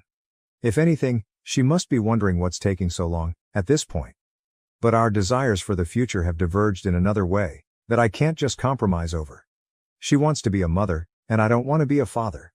Much like marriage, for much of our relationship she didn't have such a desire, but now she does. Unlike marriage, however, parenting is not just a symbolic thing I can accommodate her on. She didn't pressure me to change my mind, but she has tried to gauge whether there was wiggle room on my end, whether I could see my opinion on the matter change. I can't. At this point, she has accepted that. I could pop into a jewelry store tomorrow, pick out a ring, propose to her at the next opportunity. She would say yes, and a while later we'd be married, still on our way to spending our lives together. Even though she knows we will not have children together. She may still hold out hope I'll change my mind. I can't know for certain either way, of course. I'd get to be with her probably forever, which is really all I want. But, she wants to be a mother. Not only has she expressed it to me, it has been painfully obvious in the way she is around our friends and relatives' babies and children, or in the way she awkwardly brushes off her mother's comments about waiting for grandchildren. It really is plain to see. I couldn't miss it if I tried, and, trust me, for a while I did. So I have to let her go. Or, since she has not exactly been trying to leave me, I guess a more accurate way to phrase it is that I have to push her away. I have considered the other options. There's the selfish option, which really just involves staying with her, never giving her a child. I wouldn't even have to coerce her into this or lie about my stance on the subject, but every parent I've asked has gushed about parenting being the most fulfilling experience they've gone through. And for some of them I saw firsthand the exact same tells that they wanted to start a family that I now see with my girlfriend. I can't be the person taking that away from her. There's also a part of me that just fears she'd resent and leave me later on. Then there's the option of committing to eventually become a father, for her. Maybe someday I'd even be thankful I did it. For me, after all, some of the parents I've polled also said they weren't always keen to have children. Some still had doubts even while expecting, and yet it still ended up being that wonderful, fulfilling experience they all described. But even as I type this, even as I try to convince myself I actually believe this, I just don't. And while I've asked for happy parents and healthy family units, there are also plenty of unhappy ones, or just shit ones, in this world. I think the least that every child deserves is to be wanted by both of their parents, and I can't see myself go through with this if there's even a chance that I won't meet even that very low bar. Even less so since I believe that chance to be quite high. I've pondered variations of those two main ones too. Waiting it out and hoping she changes her mind. Maybe being an aunt or a godmother, both are likely to happen within the next couple years, in the future can be enough, but they all seem like rolls of the dice, whose results will only be known years from now. When she expressed the desire to start a family, it was as a plan for a few years into the future. If that is to happen, without me, then I need to do this now. I've already procrastinated, simply pausing my plans for a proposal when I first realized how much she really wanted this, hoping a better answer would magically appear before me. But I can't just kick this can down the road forever. I've set the date, which is tomorrow. I will tell her I want to separate. I will tell her why, as I have here. I have prepared myself in case she pushes back, tells me she doesn't want this, believes me to be lying about my reasons, pleads me to reconsider. I think my resolve is strong enough to hold no matter what she throws at me. I expect this to be a shock to her. As I said, she's likely to expect me to pop the question rather than to end things. I know I'm going to break her heart, and I fucking hate myself for it. I'm also going to break mine, but I guess that's on me.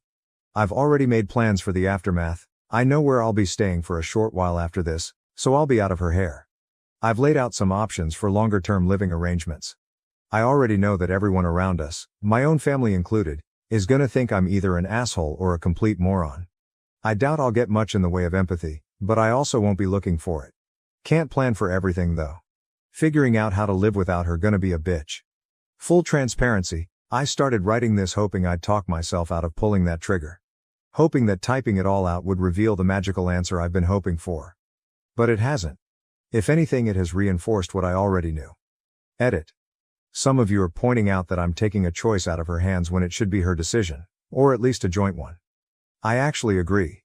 But for months now I haven't been able to shake off the feeling that leaving that choice to her is in some ways cruel. Can you imagine leaving the one you love, shattering their heart?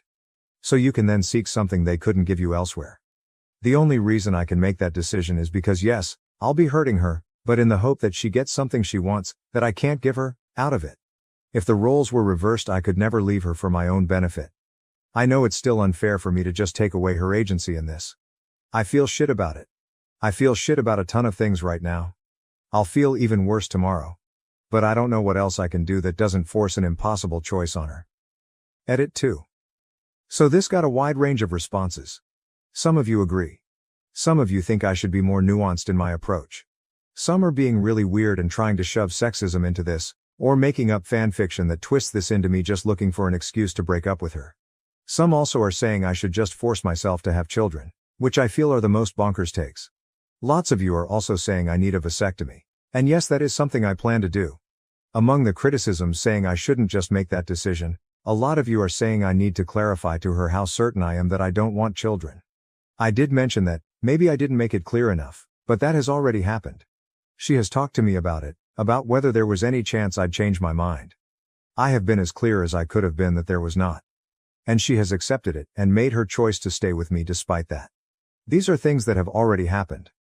But despite making that choice, it has been clear, painfully so, that she still does want children. That is why I'm taking the decision out of her hands. Maybe I'm as dumb or as big an asshole as some of you are saying. Maybe I'm gonna ruin both our lives for no good reason. But there is no point at this stage in restating my stance and pawning the choice off on her again. I think the choice she made will make her unhappy in the long term, and I think I have to do what I'm going to do. There's nothing else to it. P.S. Do not expect or await any further update. Edit 3. In my second and last edit to the original post, I told people not to expect an update. Frankly, I didn't think I'd want to write one, nor did I really think I'd have anything much to say. Things didn't exactly work out how I thought and said they would, so here I am. I did approach her last Saturday. I expressed what had been troubling me and explained to her why I thought we should go our separate ways. As I thought it would, it came as a shock to her. She told me that while she had been wanting to start a family with me, she thought she'd made it clear that she'd chosen me over that prospect, fully aware it would not happen. She emphasized that the with me part was essential to her, that she couldn't picture it any other way. I told her that I was aware of the choice she'd made, but that I did not want to be the reason she'd miss out on being a parent. That while I'm sure she didn't make that call lightly, that I can tell she still wishes to have children. She did confirm that wasn't a desire that had just disappeared, that it was still there, and that while that's true, I can only see her choice to stay with me leading to regret and resentment for her. I'm not going to retell the whole discussion, those are the very rough broad strokes of both of our core positions, but it lasted hours, went through a range of arguments and emotions, cries on both sides, anger and distrust that I was being honest about my reasons on hers. I'd written in the original post that I thought I had the resolve to end things with her no matter what. As it turned out, maybe it came from a lack of resolve, or maybe she just got through to me and it would have just been stubbornness not to listen. But at the end of it, we agreed on just taking time apart from one another for the foreseeable future. On her part, she promised me she would truly take that time to think about all of it, to re-examine her feelings in depth. On mine, I committed to accepting her choice. The argument that convinced me was that this would be the first time in over a decade, the first time since we properly became adults, that we wouldn't be in each other's life, and that if the gain of perspective from being apart didn't change her mind, that had to mean something. Trying to see things rationally, I think the reasoning is sound. On a more emotional level, I cannot say I'm 100% certain I'm not just convincing myself of that, but overall I do think it's the way to go. The fact that, at this point, I don't know what she'll decide is one thing that makes me believe this was right. It also scares the shit out of me because, one of the two options is that I lose her. Might be dumb since I was ready to end it, but thinking about that prospect did and still does wreck me. Based on the responses I got last time, I'd wager many of you will think I was wrong to agree to this. Others advised exactly this, so maybe they'll be happy. Others, I'm sure, will still think I'm an asshole. Hopefully, this will turn out to be the right choice, whatever her decision ends up being. We have not set an exact time frame. I've asked that she take at least a few months, as that sounds like a good minimum, and more importantly that she takes as long as she needs. We, obviously, won't be living together anymore.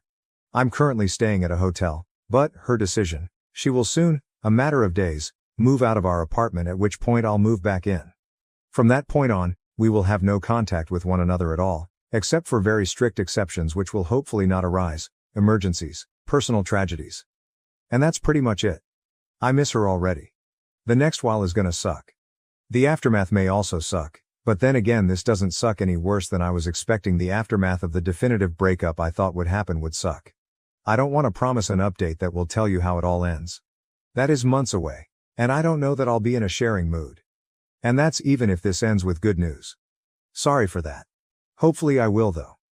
Update 1. In my second and last edit to the original post, I told people not to expect an update. Frankly, I didn't think I'd want to write one, nor did I really think I'd have anything much to say. Things didn't exactly work out how I thought and said they would, so here I am. I did approach her last Saturday. I expressed what had been troubling me, and explained to her why I thought we should go our separate ways. As I thought it would, it came as a shock to her. She told me that while she had been wanting to start a family with me, she thought she'd made it clear that she'd chosen me over that prospect, fully aware it would not happen. She emphasized that the with me part was essential to her, that she couldn't picture it any other way. I told her that I was aware of the choice she'd made, but that I did not want to be the reason she'd miss out on being a parent. That while I'm sure she didn't make that call lightly, that I can tell she still wishes to have children, she did confirm that wasn't a desire that had just disappeared, that it was still there.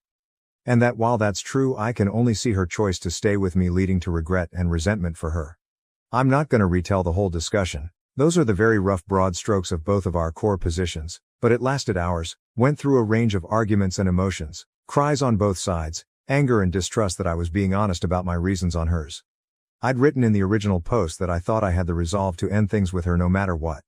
As it turned out, maybe it came from a lack of resolve, or maybe she just got through to me and it would have just been stubbornness not to listen. But at the end of it, we agreed on just taking time apart from one another for the foreseeable future. On her part, she promised me she would truly take that time to think about all of it, to re-examine her feelings in depth. On mine, I committed to accepting her choice. The argument that convinced me was that this would be the first time in over a decade, the first time since we properly became adults, that we wouldn't be in each other's life, and that if the gain of perspective from being apart didn't change her mind, that had to mean something. Trying to see things rationally, I think the reasoning is sound. On a more emotional level, I cannot say I'm 100% certain I'm not just convincing myself of that, but overall I do think it's the way to go. The fact that, at this point, I don't know what she'll decide is one thing that makes me believe this was right. It also scares the shit out of me because, one of the two options is that I lose her. Might be dumb since I was ready to end it, but thinking about that prospect did and still does wreck me. Based on the responses I got last time, I'd wager many of you will think I was wrong to agree to this. Others advised exactly this, so maybe they'll be happy. Others, I'm sure, will still think I'm an asshole. Hopefully, this will turn out to be the right choice, whatever her decision ends up being. We have not set an exact time frame. I've asked that she take at least a few months, as that sounds like a good minimum, and more importantly that she takes as long as she needs. We, obviously, won't be living together anymore. I'm currently staying at a hotel, but, her decision, she will soon, a matter of days, move out of our apartment, at which point I'll move back in. From that point on, we will have no contact with one another at all, except for very strict exceptions which will hopefully not arise, emergencies, personal tragedies. And that's pretty much it. I miss her already. The next while is gonna suck. The aftermath may also suck. But then again, this doesn't suck any worse than I was expecting the aftermath of the definitive breakup I thought would happen would suck. I don't want to promise an update that will tell you how it all ends. That is months away, and I don't know that I'll be in a sharing mood. And that's even if this ends with good news. Sorry for that. Hopefully I will though. Update 2. So, I'm not quite sure how many people remember and/or care about my original posts. They're still up on my profile if you need a refresher. But either way, here it comes. First off, I did break our no contact policy once. A couple of weeks in, I reached out to let her know about my intent to get a vasectomy, which happened a few weeks after that. It was a short conversation. She told me she did expect I might want to do that. We both confessed to missing the other, and that's pretty much it. I hadn't told her before our break because I'm skittish about medical procedures and was still reading up on and talking myself into it, and I didn't wait till after, because I felt that was information that could help her reflection, and also didn't like the idea of either delaying the procedure for an unknown amount of time or going through with it behind her back, if that makes sense. Now, on to the conclusion to all of this. I won't keep you in suspense any longer. My partner and I are back together and have been for some weeks. Aside from my transgression, we had no contact with one another for the duration of the outbreak, until she reached out to me saying she had made her decision and asking if we could meet later that day, at our place. Technically just mine at that point, but you get it. Once she got there, she talked me through what she'd been doing during our time apart.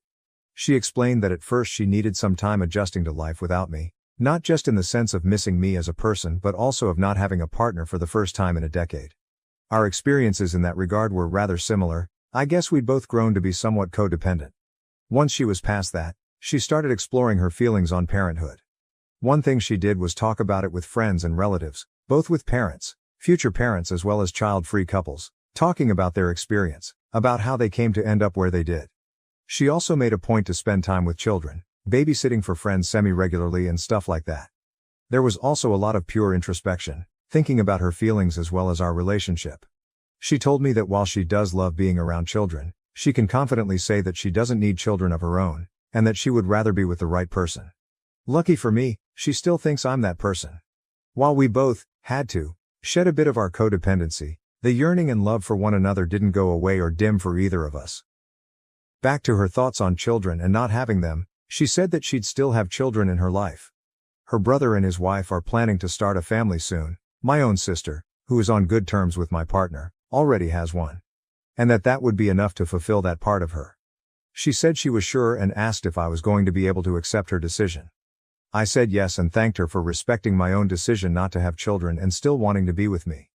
We also talked about how worthwhile each of us felt this time apart had been. She said that while it ultimately didn't change her mind, it reinforced it, and she said that she could understand why I needed that added certainty. She did add that she wished I'd been more open to her about this whole thing before I'd essentially convinced myself to end things with her, that she felt communication had before been a strong point of our relationship and that it did hurt to be blindsided. I committed to doing better in the future should any such circumstances arise. And that's kind of it. We've fallen back into our relationship dynamic pretty seamlessly. She's back living with me in our apartment. We've been making up for lost time, catching up on what the other had been up to, and made a point to have what I'd call an above-average amount of romantic evenings and such since we got back together. Really though, the romance is nice, just being with her again has been bliss. Her 30th birthday is coming up over the summer and we've made plans for a 2-week getaway somewhere sunny to celebrate, just the two of us. We will also have a thing with friends and family once we're back, but we'll be away for the day proper. Not our first time vacationing together of course, but kinda pulling out all the stops on this one. I'm also considering maybe popping the question then, but I first want to sound out that it is still what she wants.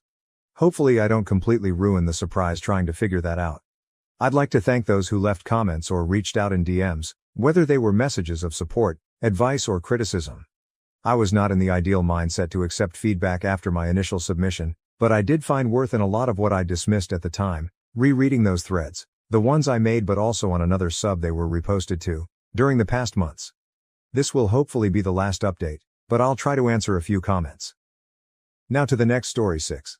Ex-wife who cheated and abandoned her family shows up years later, with another man's child, begging for a second chance. What should I do?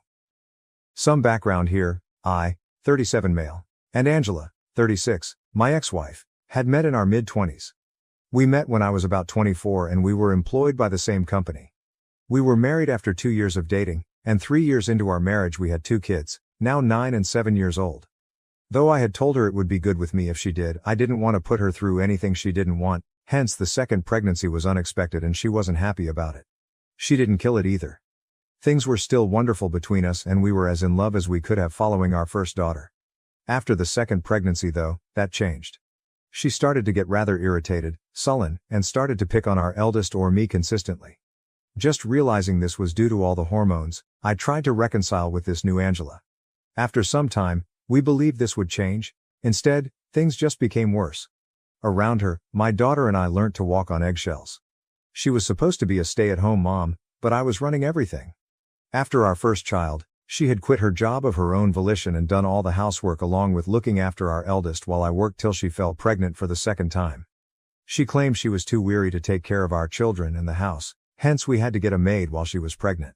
I consented, even though it was only somewhat outside our means since at the time I wasn't making enough. Especially considering Angela's pregnancy, I wanted not to trouble her too much. After our second daughter was born, I thought she would come back tending to the house and children throughout the day. Let me also state clearly that I was not among those men who neglected household chores. Though I was tired from working, I did anything I could to help out after returning from my job.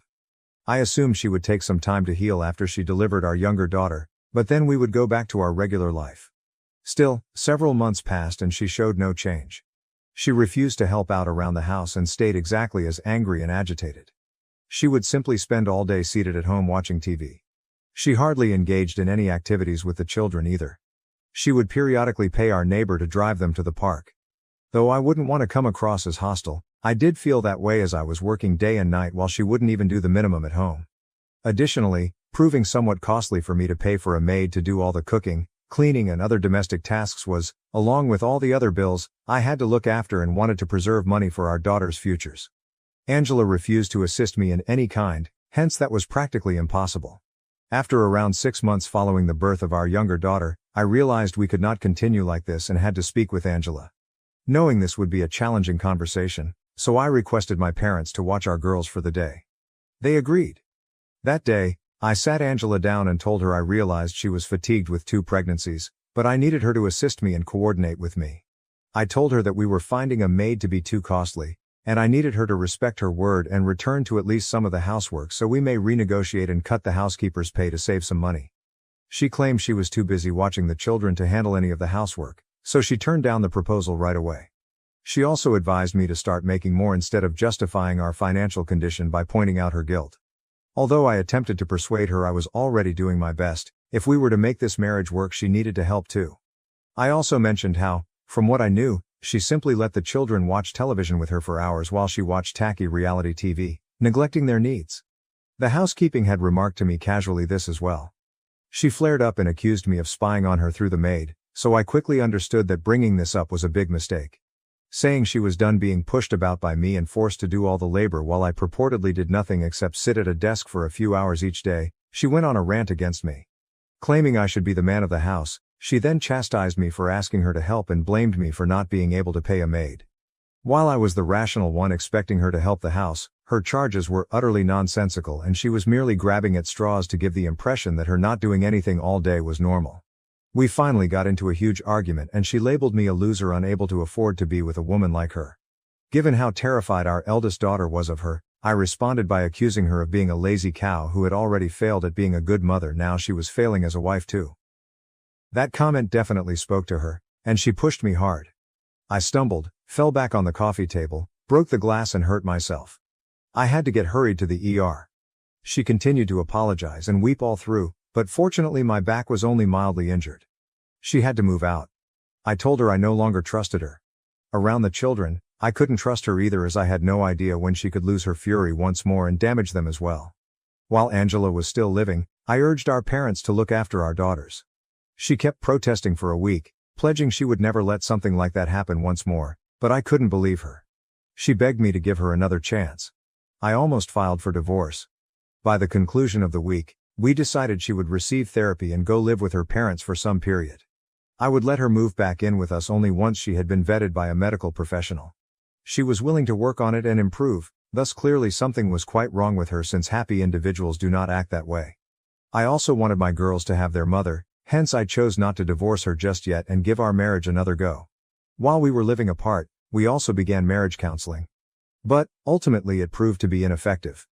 She turned out to be cheating on me. Angela was living with her folks when my parents came in to help with my girls. We attended weekly marriage counseling sessions and for some time things looked to be improving. Her therapist contacted me as well. She informed me she had postpartum depression but was improving. Anger problems had been one of her symptoms. She had never had them before, but they became very out of hand when she pushed me. For both of us, that woke us awake. This continued for about a year and around 6 months in there I even let her visit our girls under my direction. It delighted me to watch her gradually returning to her old self. At last, our circumstances seemed better and we could really make it work. She then abruptly quit showing up for our counseling appointments without giving any reason though. She stopped answering me as well, but given her therapist kept me informed, I knew she was progressing. It did not make sense to me. I persisted in attempting to talk to her for weeks, but she would simply blow me off claiming she needed some alone time. At last, after almost 3 months of her avoiding me, I paid her a visit at her parents' house. Her parents disliked me and blamed me for her actions, thus I hadn't done that previously. They thought I was the one who had driven their daughter insane and produced such behavior. Angela had advised me it would be better if I skipped seeing her while she was living with them since it would simply cause more drama, the last thing we wanted. She had been acting aloof and skipping counseling appointments, hence I disregarded that guideline and paid them nevertheless. She seemed indifferent even when she did sporadically come up, and I simply could not understand it. She insisted everything was good whether I tried personally speaking with her, on the phone, or even by text. But her behavior made it abundantly evident she was hiding something from me. When I arrived at her parents' place, I thought she would be there but she wasn't. Her parents slammed the door in my face when I asked where she was and said they were not permitted to tell me. I had a nasty feeling about it since I could tell they were loving the circumstances. So, standing before their house, I made the decision to phone Angela. My paranoia was developing as I tried phoning her several times, but she didn't answer. Desperate, I resolved to try to go inside myself by slipping around the house. Knowing her parents typically kept the kitchen door open, I headed around to the backyard. But I didn't have to travel that far since Angela was seated on a swing in the backyard. The bad news was that she was making out with a man I didn't know, not alone. Because that was the most terrible event of my life, that instant is etched in my head. The man went away as soon as he noticed me, and by the time Angela looked around I was already headed back to my car. I was in total shock, hence she caught up with me and tried to stop me, but I was not hearing anything she was saying. I shook her off and warned her not to touch me when she tried to grab me. She neglected, thus I got in my automobile and headed home. I told my parents I wanted them to hire a lawyer for me and blocked Angela everywhere as soon as I got home so she wouldn't have an opportunity to explain. When I paid Angela's parents a visit, I told them of what I had recently seen. She never contacted me once again until we had to visit the court-appointed mediator for our divorce settlement. By then I had essentially become a robot, totally shut off emotionally but driven only for the benefit of my girls. Even when I learned Angela was entering her parental rights, I felt nothing. She had decided she wanted to be with the guy, let's call him Sean, who I saw her with instead of with us. He was her friend from childhood. Although they had drifted apart during high school, they got back together when she moved back home with her parents. Apparently she had developed feelings for him. Her parents apparently encouraged this, hence it's likely why they didn't object to her kissing him in their backyard even though she is a married woman with 2 kids. Apparently, they had always wanted her to wind up with Sean, and they were glad Angela was at last choosing herself and her own happiness, as if she had ever been capable of doing anything other than that. She wanted to qualify for alimony, hence the divorce was a protracted procedure even though she had been cheating on me. Though it took some time, my attorney and I battled valiantly to ensure she received nothing in the divorce. Since I had been the one paying for everything while she watched TV at home, it was all rightly mine. The divorce was finalized 5 years ago, and we were successful in ensuring she left empty-handed. Though I knew I couldn't break since I had to look after my girls, who had nobody but me, the months I spent handling the divorce were some of the toughest periods I had. I can never enough thank my parents for being there for me when I balanced job and childcare. They are quite helpful and supportive. 5 years have gone by, and although at first the divorce seemed like the worst thing that could happen to me, I am glad for it today. Had I not chosen to leave Angela, I do not see myself where I am right now. Since then, life has given me good treatment. In every sense, I am in a far better place. We moved into a larger house since I make more now and I have no more responsibility for anyone except my girls. Although they live nearby, my parents only pay occasional visits. My daughters are as delighted as could be, and I have friends that love me. All a man needs is that. I am so grateful to the universe that everything is working for me. At least, it was until Angela reappeared a few days ago. The doorbell rang when the children were at school and I was ready to head off to work. Angela was outside standing with a boy less than 3 or 4 years old at her side. This has to be Angela's son, I knew. Her standing at my door startled me, and I was still processing it when she started crying. She came here, she informed me, to atone and right things with me. She declared she was at last ready to be a family once more and offer our marriage another shot. She was returning after all these years, eager to give our marriage another try as if it were up to her to make that choice. It still astounds me.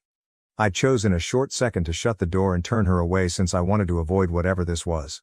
I informed her earlier that this was no longer her family. The day she broke off contact with Sean, I had stopped being her husband. She had given up custody of her daughter, hence she had no right to speak to us as her family. The divorce was only a legal requirement. I closed the door after saying that and instructed her to go as I wanted her nowhere close to my property. Though I was very furious and could have cursed her as well, I held back since the small child made me hesitate. For a few minutes after I closed her out, I could hear her crying outside my door. I chose to ignore it. I headed off to work once I confirmed the coast was free. I tried very hard not to think about it as I couldn't afford to let it happen and it would only sap my will. I nearly forgot that Angela had even shown up at my house, but as soon as I got back from work, my parents called me asking why I had sent her away. Angela had been heartbroken, they told me, having contacted them following my closing of the door on her. Since she was in the process of divorcing Sean and at last had an opportunity to make things right with me, my parents disclosed they were the ones who had provided her my new address and urged her to visit me. They informed me Angela had contacted them roughly 1 month ago and that this had been under development for some time. My parents thought it was about time I considered my children since my daughters deserved a mother, and in their view Angela was the best mother available. They thus determined she deserved another shot and sent her my address and with guidance on what to say to me. I took great offense at them. Not even asking if I would be comfortable with it, it was not their position to pardon her or determine she deserved another shot. If the children had been home, it may have been quite dangerous, so their pulling of something like this was reckless. They denied that they had made a mistake even as I corrected them.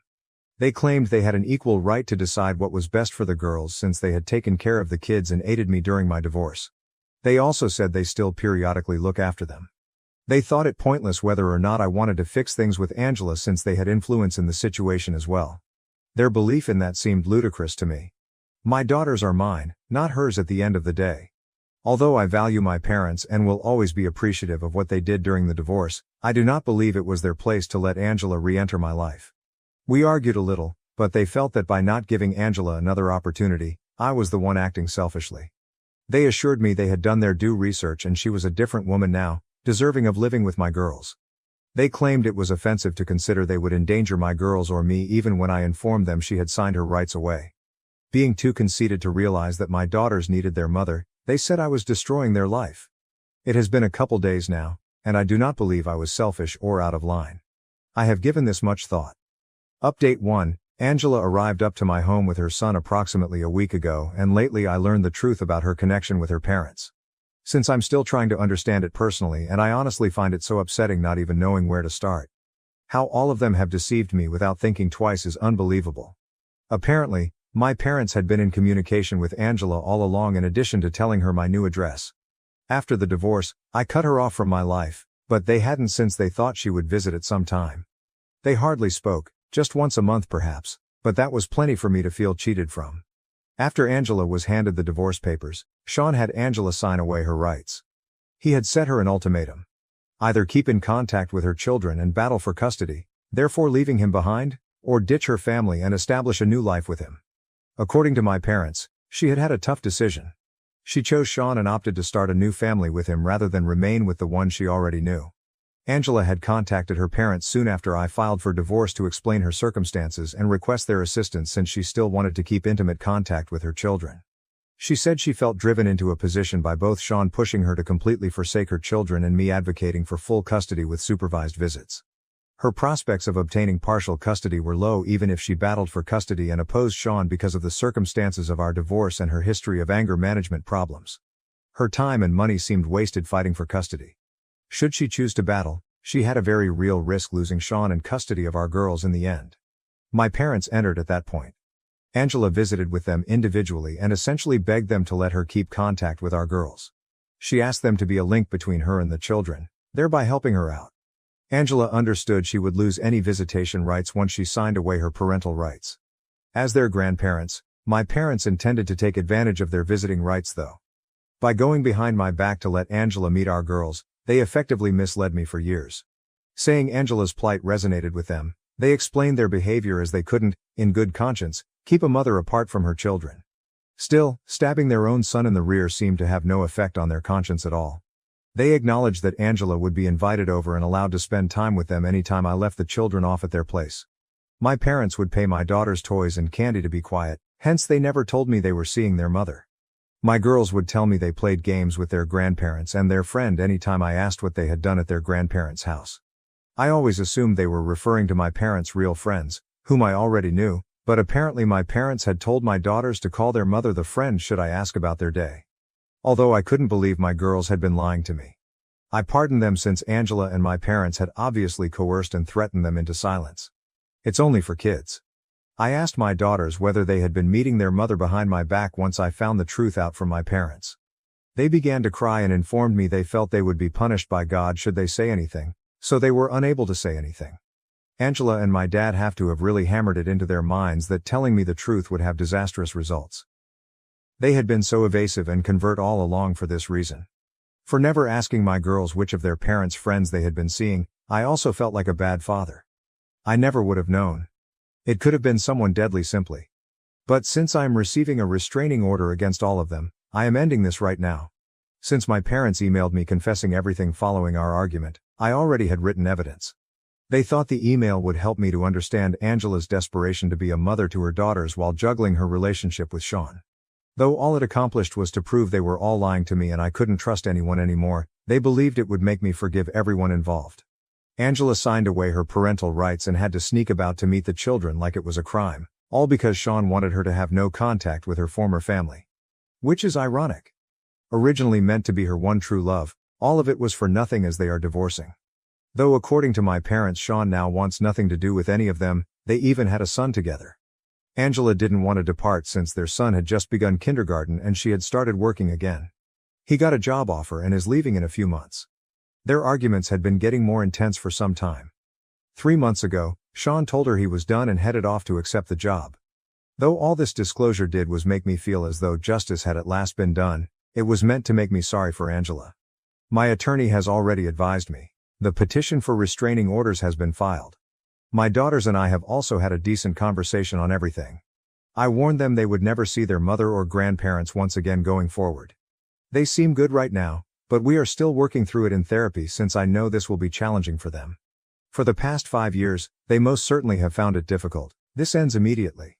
Update 2. Hi everyone. I greatly appreciate all the attention and help.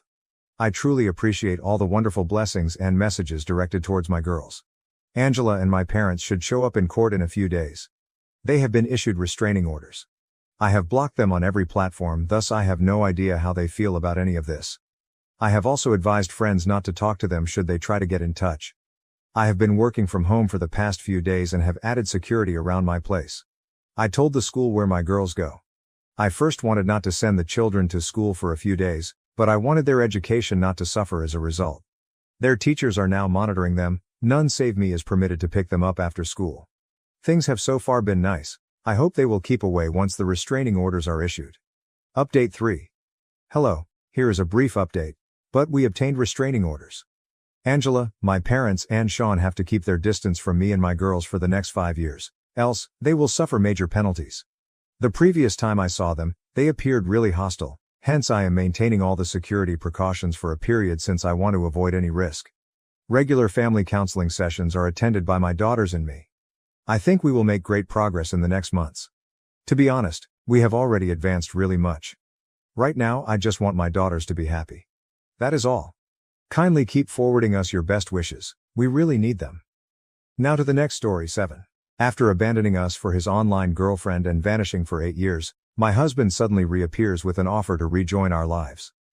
I, 40F, would want everyone's perspective since I'm unsure about a recent choice I made for my family and am feeling mixed about. My world went upside down 8 years ago when Robert, my husband, abruptly said he was leaving the children and me. Online he had met a woman and developed feelings for her. His choice came out of nowhere and rocked me. For weeks Robert had been acting distant and unusual, but I had written off his behavior as stress due to his job. After more than 10 years of marriage, we stayed by each other through thick and narrow. I had never given infidelity any thought. Robert said at last one evening that he had met someone. Those words tore at my heart. He shouted out that the woman, Isabella, was the hottest woman he had ever seen. Her name is having spent the past 3 months in conversation with her, he developed a relationship that led him to see he was dissatisfied in our marriage. Every word he said sliced right through me like a knife. In my stomach I felt a whirl of wrath mixed with hopelessness. Though he couldn't hide his affections for Isabella, he kept reassuring me he still loved us. He claimed he had to visit her personally to find out whether it would go anywhere. A whirl of feelings swamped me and I couldn't make sense of what was happening. Our house seemed as though its walls were squeezing in on me. As I questioned him whether he was leaving us and the kids for this woman, my voice faltered. He nodded hesitantly, stating he had to do this for himself even if he wasn't sure I would grasp. Having given it a lot of thought, he was scheduled to meet her and begin a fresh life. He advised me he was prepared to help us financially as much as he could, but he had to follow his heart and satisfy the love of his life. All around me the world collapsed. It still astounded me that my husband was leaving our children and me for someone he had never personally known. Screaming, pleading, doing anything to get him to remain came first. But from his countenance, I realized he had already decided what to do. There was no reverse. Robert left us to tell our kids their father wouldn't be returning, moving out the next week. At 9 years old, Emily asked 1,000 questions, but I knew no responses. Just 4 years old at the time, Nathan clung to me as though he felt something was badly wrong and struggled to really understand the gravity of the situation. During this period I felt numb and broken. My children were the only thing keeping me from drowning in my grief. When I first told my family about Robert, they responded exactly like me. They simply couldn't comprehend why on earth my husband of so many years would do something like this. Although my parents encouraged me to pursue this legally, at the time in my life I lacked much to inspire me. I still thought my spouse would return to us. When Robert's parents learned their son had left us, they looked completely devastated and powerless. He repeated the same narrative even though they begged him to come back over several calls. Days finally stretched into weeks, then weeks into months. I was left to gather the fragments for the kids as well as for my benefit. Around us, our family and friends came together to provide encouragement and a sympathetic ear. Though the hurt of my husband's betrayal persisted, I concentrated on securing a job so Emily and Nathan would have a steady home. Robert's parents were quite helpful during this period. They provided financial support and watched the children whenever I needed a break. 8 years have gone by and Robert's only remembrance in our life now is a far-off one. Apart from that, he never contacted the children or me. He used to send us money on occasion. Over the years, I have essentially turned into a single mother, working non-stop to raise her kids and give them the love and care they so richly deserve. Emily stopped attempting to get in touch with her father and learnt not to bring him up even though she thought about him sometimes. Nathan never even mentioned him since his memory was so much hazier. Though it hurts to lose their father, they have both grown up to be amazing people. Robert's father died suddenly not so long ago. We all went to his funeral. His family attorney later told us he wanted to speak with me about his will. Robert's father had left some money for his grandkids, the lawyer said. Though it wasn't much, it may assist pay for my children's college tuition. Sitting with my kids, I told them the news they wouldn't have to worry about college costs going forward. Their smiles radiated delight, and seeing their contentment was quite lovely. Knowing that after such a protracted period of uncertainty we have one less worry on our plate felt like a weight has been taken off. I got a call last week from a number I don't know. Unbelievably, Robert was on the other side of the line. After 8 years, I was speechless to hear his voice and felt a flood of contradictory feelings. He paused, then said he wanted to see me right away. I begged him to clear me since I was perplexed. He kept requesting to meet me and said he wanted to talk to me about an offer. Why he was phoning now after so many years of silence eluded me. His continuous calls were hard to ignore, hence I paused to collect my ideas and at last decided to meet with him, though warily. The meetup was scheduled, and we agreed to meet close to my workplace in a cafe. A rush of questions and uncertainty swept over me as I hung off the conversation, making me nervous about seeing him after so many years. I chose not to tell my children anything until after I saw what this offer entailed. The days preceding our planned conference were an emotional roller coaster. In my thoughts, I couldn't help but go back over the years of trying to come to terms with Robert's abandonment, the agony of his abrupt death, and the challenges of raising our children alone. I arrived early on the day of our meeting and anxiously drank my coffee while waiting for Robert. Not long after, he came in, determined but also hesitant as he approached me. He seemed older, worn, and oddly unlike the man I had married. Our first conversation consisted of awkward pauses and cautious phrases. We sidestepped the elephant in the room, concentrating instead on friendly welcomes and catching up on the years gone by. We seemed to be two strangers negotiating the traces of a former life. Robert eventually plucked the confidence and started to explain why he had suddenly returned into our life. He mentioned how Isabella did not match the woman he had imagined her to be. She was, it turns out, a single mother too, but she had never told him the truth until he had left us and was standing on her doorstep. Their relationship was fraught with difficulties mostly related to her gambling addiction, which caused her to blow all his money. Although they argued often, Robert had decided to support her since he was reluctant to abandon someone else once more. But he came to see how fleeting life was to remain in a miserable circumstance every day until his father died recently. He talked about how much he missed everyone back home and how let down he felt about the decisions he had taken 8 years ago. Robert went on stating he had considered returning to us several times over the years but lacked the will to face us. Then he said that his father had left him their large lake house, which we used for vacations before Robert left us. He informed me he wished to sell the house, therefore enabling him to be set for the rest of his life. Quietly nodding, I listened to him. Then Robert delivered a bombshell. He said he wants to return to us and provide our kids with opulent living. If I embraced him back into our life, he reassured me I would never have to work once more. He reassured me we could enjoy the rest of our lives free from financial concerns, but I looked at him with incredulity. Using the bequest to create a better life together, Robert basically wanted us to heal and offer our family a second shot. I gave Robert's comments much thought. knowing the possible advantages the inheritance could offer for our family. But it was impossible to forget all the years he had missed, leaving me to look after our kids. Though the concept of financial stability appealed to me, I couldn't overlook the suffering and resentment accumulated over years of his absence. I thus told him quite honestly that although I valued the offer, I couldn't forget the last 8 years. I said I had been juggling job and raising the children alone. Although we may not have everything, we led stable lives and I cannot risk subjecting my kids and me to suffering once more. I wanted to keep them safe and wasn't sure if I could ever rely on him not to vanish once more. Desperate, Robert kept begging me to change her mind. But I knew that if I let him back into our life, I would be greatly risking the stability of our family. Though the idea of turning down his offer hurt, especially given the financial comfort it may provide, I couldn't ignore the emotional scars he had left behind. Since my encounter with Robert, my parents have been urging me to change my mind about turning down his offer. They keep reminding me that following everything he has put us through, the least he could do now is provide our children and me a better life free from financial concerns. According to my parents, people may grow and maybe Robert has seen his faults and wants to really repair our family. They believe I am selfish and want me to put the comfort of my children above my pain. I had been battling my decision late into many sleepless nights. I haven't been able to get myself to share with my kids Robert's comeback. Their reaction to the news and their handling of the concept of their father returning into their life following 8 years of absence worry me. Between the terrible recollections of our past and the possible advantages of taking Robert's offer, I have second-guessed my own judgment.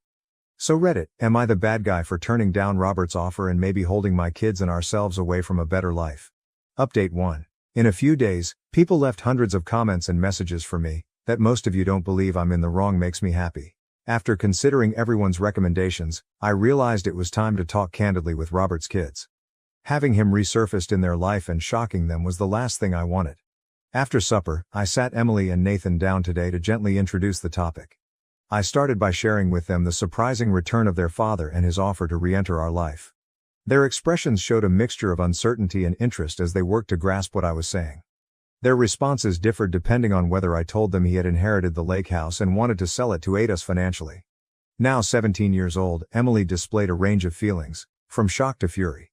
She couldn't understand why Robert wanted to come back after so many years and was as perplexed as I was. She remembered the suffering she had experienced in his absence even if she also missed her father occasionally. Originally she said she had missed having a father figure in her life, but she finally learnt to live without him and no longer wanted him back. Now 12 years old, Nathan told us he didn't remember Robert at all, hence he didn't really care about my turning down the offer. He battled to understand the whole ramifications of the circumstances. Since I valued their opinions and feelings, I informed them straightforwardly whatever they decided would happen. Nathan consented, claiming he was happy with things as they were. Emily said she had absolutely no want to meet him. Though the idea of maybe healing our family appealed to me. I knew the scars from the past ran deep and my children's welfare came first in my mind. Walking away from Robert that day in the cafe was the right decision I made. After that, I meant to discuss the next line of action with my parents. Though he departed before we could proceed with a divorce, I never intended on being married to Robert, against what most people believe. Although I lacked the means to challenge him at the time, I have come to see that there is no reason in keeping married to this man anymore. Update 2. Over the past 2 weeks, Robert's unrelenting calls had grown even more desperate. He kept phoning even after I told him I wanted him gone. Being a non-confrontational person, his persistent attempts to approach me made me feel cornered and emotionally exhausted. I worried he would show up at my place of employment or pay the children visits at the school out of the blue. I was so determined it was time to get in touch with his mother. She looked to be the sole one who could assist me to grasp his motives and handle his unrelenting search since she knew of his reappearance. I visited with her to let her know I wanted to formally call it quits with him and to let her know I was annoyed with his continuous calls. His mother explained the true reason behind his tenacity during this talk. She said that when Robert's father left him the lake house, he had included a well-crafted clause. Only if he came back to our family could he become the house owner. I had to sign the paperwork also to support his claim to the house. This realization stunned and disgusted me. I at last realized why Robert had been following me for several weeks. His main motivation for getting in touch was to get ownership of the house, not a sincere want to atone or reconcile. The whole scenario seemed like a merciless emotional manipulation, thus I had to give much thought to my next action. It was time to act after I found Robert's actual goals. Especially one based on deception and secrets. I wanted to break out from a relationship. I have begun searching right now for a lawyer to assist with rapid divorce preparation. I have also discussed with my parents, who regret advising me to give his proposition some thought. They are encouraging of my choice to proceed with the divorce since they now realize he hasn't changed over the years. They are sorry for ever advising me to pay attention to him. I have blocked Robert so he cannot trouble me going forward. When I serve him with divorce paperwork, I want to see him personally. Update 3. My previous update 2 months ago, and now I can at last offer a cheerful one. I reached out to Robert under the guise of meeting since, as I had indicated, I was going to deliver the divorce papers. He signed right away. Emily and Nathan wanted to see their father one final time.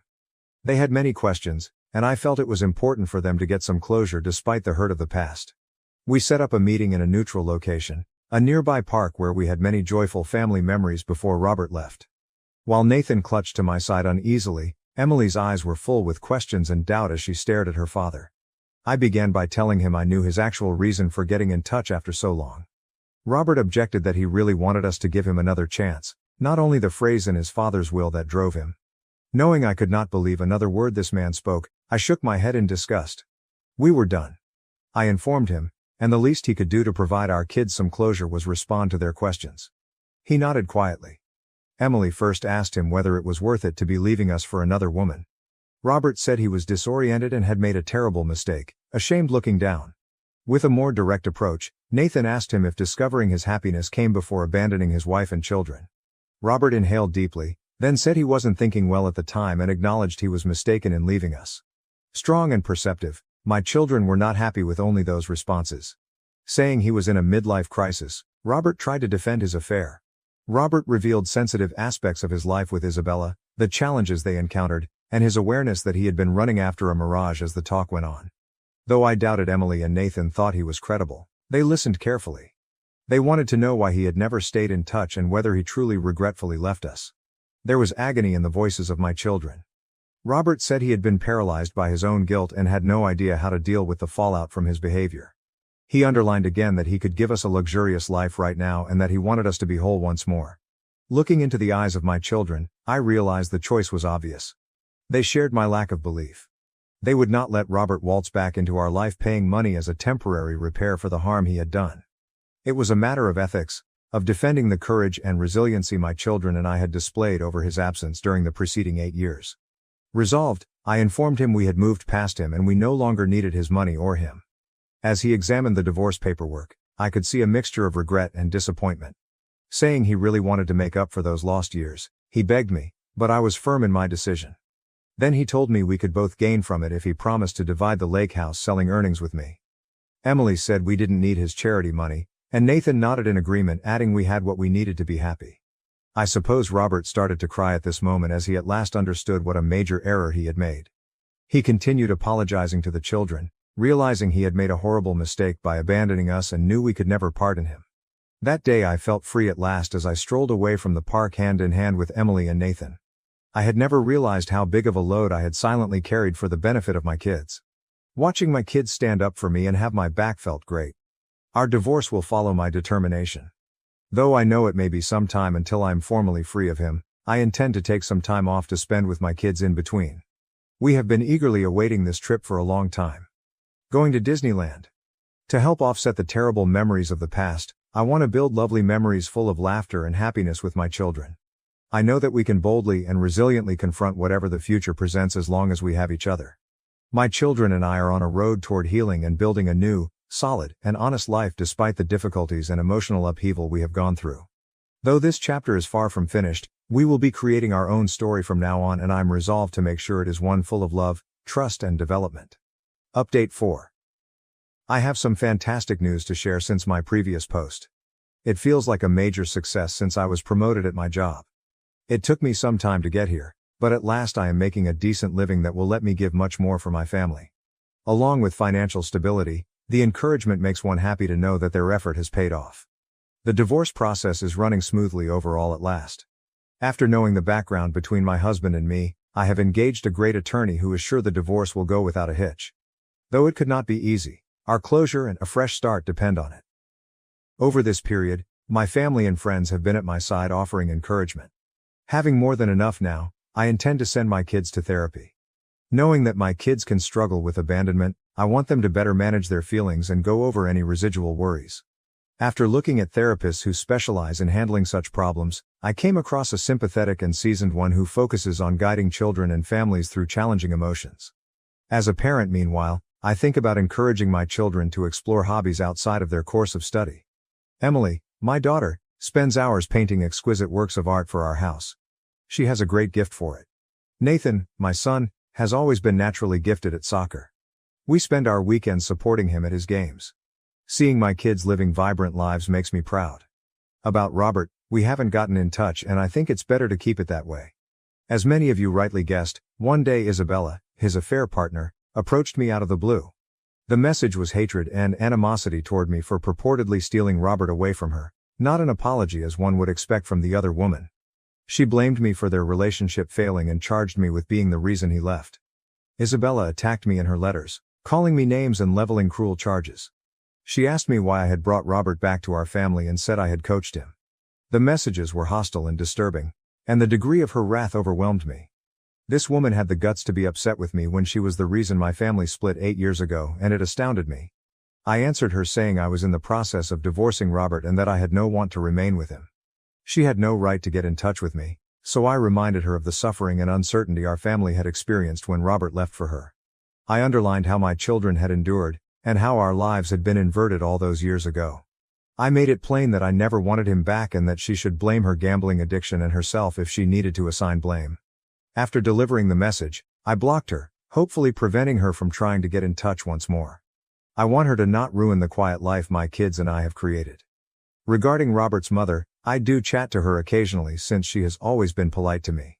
She wants me to do whatever it takes to be happy and admits her remorse on the way things have gone. Fascinatingly, his mother also stated that the lake house would not be coming to him as his father had intended since my decision not to reunite with Robert would prevent that. Though it felt right, this discovery surprised me. Robert should pay the consequences as his self-serving choices had not only destroyed our family but also hurt another. It is time to step forward and bid the past behind us. Although the road is difficult, the mending process is under active progress. With every day, our future seems more promising as my children are flourishing. Now to the next story 8. My wife left me for her rich lover, but when he lost it all, she came crawling back asking for a second chance. I am 32 years old, and I have been married to my wife, who is 27, for over 6 years. We've been together for 8 years and 3 months and have lived together for 7 years. In my opinion, everything was always excellent. I felt like we were the ideal relationship. We both have decent careers, secure money, and purchased a home 5 years ago. In February 2022, I tragically lost my mother to a heart attack. The months that followed were extremely difficult for both myself and my wife, who was close to my mother. By harsh, I mean truly rough. We hardly went out twice throughout that time, spending most nights at home relaxing on the couch and watching TV. I wasn't happy, but I assumed we'd get through it. Then D-Day arrived 5 weeks ago. My wife went out drinking with 3 male coworkers, only 5 minutes away from our house. I was okay with it, thinking, cool, but I'm going to bed soon. Around 3:30 a.m., she arrived home with those 3 guys. I knew them all. She then informed me that she was going out with them to the city. I disliked it, but I couldn't stop her. Everything closes at 4 a.m., yet despite the 15-minute travel home, she didn't arrive until 5:30. That was when my suspicions began, despite the fact that I had never mistrusted her before. 4 weeks ago she departed for an entire Sunday, claiming she was going to a carnival with her mother. I didn't trust it but had no idea what to do. She even left without saying goodbye while I was showering. She arrived home later that day, weeping. My initial answer was, "Honey, come here. What happened? What's made you so upset?" Her first words were, "I want a divorce." Following that, we had an emotional conversation. I asked her straight up whether she had cheated and she answered no. She told me she was unhappy for a long time and wanted a divorce. She had never informed me anything was wrong with our relationship, so this really surprised me. After our conversation, she left and moved in with her mother. 4 days later, I met her again since we have a puppy that neither of us can care for on our own, especially at her mother's house, so the dog is currently staying with an aunt. When we met again, I confronted her about infidelity. This time she admitted it. She said that she had cheated on me from the night she went drinking until a week later, when she left home. She stated that she believed she was in love with him. When I asked her what she liked best about him, she simply answered, "We have a good connection, a spark." That was it, I suppose. She also stated that she was experiencing a midlife crisis and was unsure about her life goals. In my perspective, she's going insane. She unexpectedly colored her hair purple and joined up for motorbike training.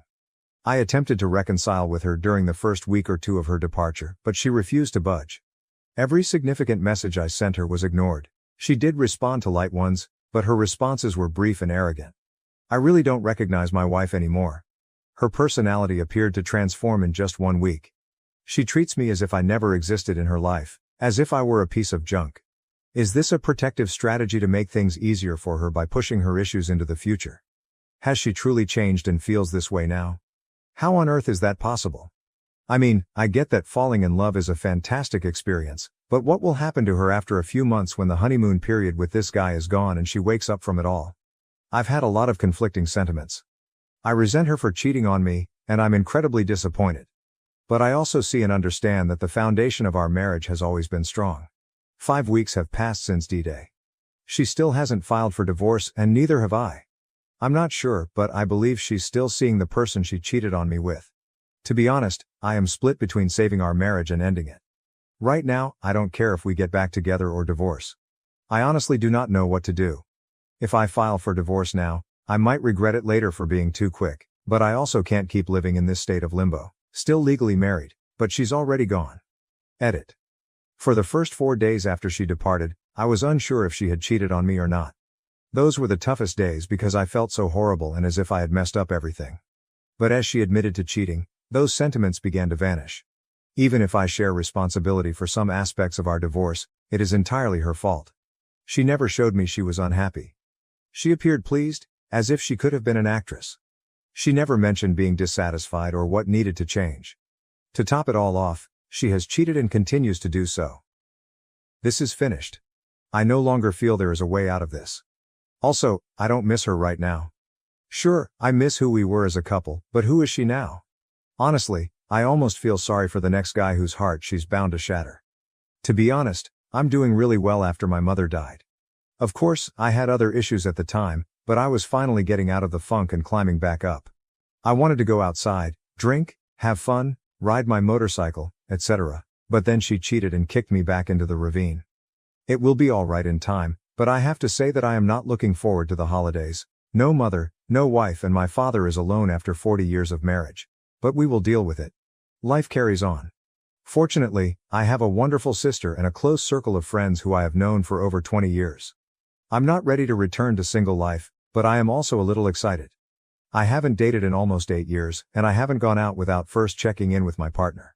Of course, I fell as deeply as possible this year, but I'm confident that there will be better days ahead. One of the Redditors was completely correct about us marrying too young. When we married, I was 26 and she was 21. I haven't changed much in those years, but it's possible that she has changed much and has hidden those feelings for quite some time. Note, she stated that she is experiencing a midlife crisis. Those are her words, not mine. To go deeper into our common interests, hobbies, characteristics, and so on, I merely indicated in the post that we lived a stable life. I didn't go into depth since I didn't believe it would matter very much, and the post is already pretty lengthy. But here we go, hobbies and interests. We both enjoy gaming, although we have never played together. I'm now playing Age of Empires 4 on my PC, while she prefers to play The Witcher on her PlayStation 4. We both enjoyed watching a good Netflix show, especially after my mother died. We did it frequently, but even before that, we preferred staying in together to watch a nice movie rather than going out drinking. We would occasionally go to the movies or play pool, maybe once or twice a month. We also went out to dinner. We both liked motorcycles. I had a license and a bike, whereas she didn't. She always enjoyed sitting in the back seat of the bike as a passenger. When she was younger, her father would take her for rides on his bike. Apparently, she wants her own license and bike, something I was unaware of. Family time. We both enjoyed spending time with our family. We'd usually spend every other Sunday at her mother's house, with her stepfather, her father's house, with her stepmother, or my father's house. We enjoyed driving to nature sites and forests, as well as going for walks with our dogs. Personality traits. I enjoyed how spontaneous she could be. Well, she appears to be too impetuous, but that's okay. I sometimes overthink things, such as whether we should buy something, whether we actually enjoy it, how much money we have at the time, and so on. She would simply buy it or book the vacation I was apprehensive about. I admire that about her. I realize we were diametrically opposed in this regard. I adored her sense of humor. We had, or have, an incredible connection when it comes to humor. We had the exact same dry, goofy sense of humor and always had a good time together. I always admired her honesty and straightforwardness, until things went wrong. She was continuously telling me how she felt, what she liked and disliked. For example, approximately 4 years ago I became addicted to a video game. At the time, I had no idea what I was doing wrong, but after a few weeks, she told me I wasn't making her happy and that I needed to pay more attention to our relationship, which I did. I kept gaming to a bare minimum. Bro, I enjoyed the way she spoke, walked and laughed. I adored her appearance. She had a beautiful grin. I even liked how she usually sneezes 8 to 10 times in a row. But as of right now, all of those sentiments I had, or have, are quickly dissipating. As for our sex life, I'll make it brief. We didn't have much sex. Since we got married, I'd guess it's been twice a month on average. In my opinion, it was always fantastic, though I'm not sure about hers anymore. Thinking back, we both always climaxed, unless she faked it, which I doubt. The sex act wasn't that thrilling. We always performed the same 3 or 4 positions and that was it. Update 1. Okay, I made several calls yesterday. In the Netherlands, we have something called a mediator, who handles all elements of divorce. This mediator handles the lawyer's work, including financial and emotional discussions. It's like an all-in-one individual assisting 2 people with their divorce. Today, we spoke with this mediator. Unfortunately, my soon-to-be ex's car broke down, and I had to pick her up. For yes, I had to for this to work for the divorce to be finalized. It is critical that both of us attend the meetings with the mediator. Anyway, the talk went well, as predicted. We both indicated our desire to be divorced, but the adultery was never acknowledged. I didn't think it was worth stating that the mediator is neutral and does not take sides. Also, in the Netherlands, there are no rules against cheating, thus she has the same rights as if she hadn't cheated. We remained seated at the table after the mediator had left, barely speaking. Our cats roaming about were the only diversion. After a few minutes, I inquired if she had anything further to say and she said, no. I thus said, okay then, I think you can go now because I don't want you here. She asked, can you take me home? I declined, saying, how you get home is your own problem. I'm not in the mood to drive 30 minutes to get you home. She looked emotional.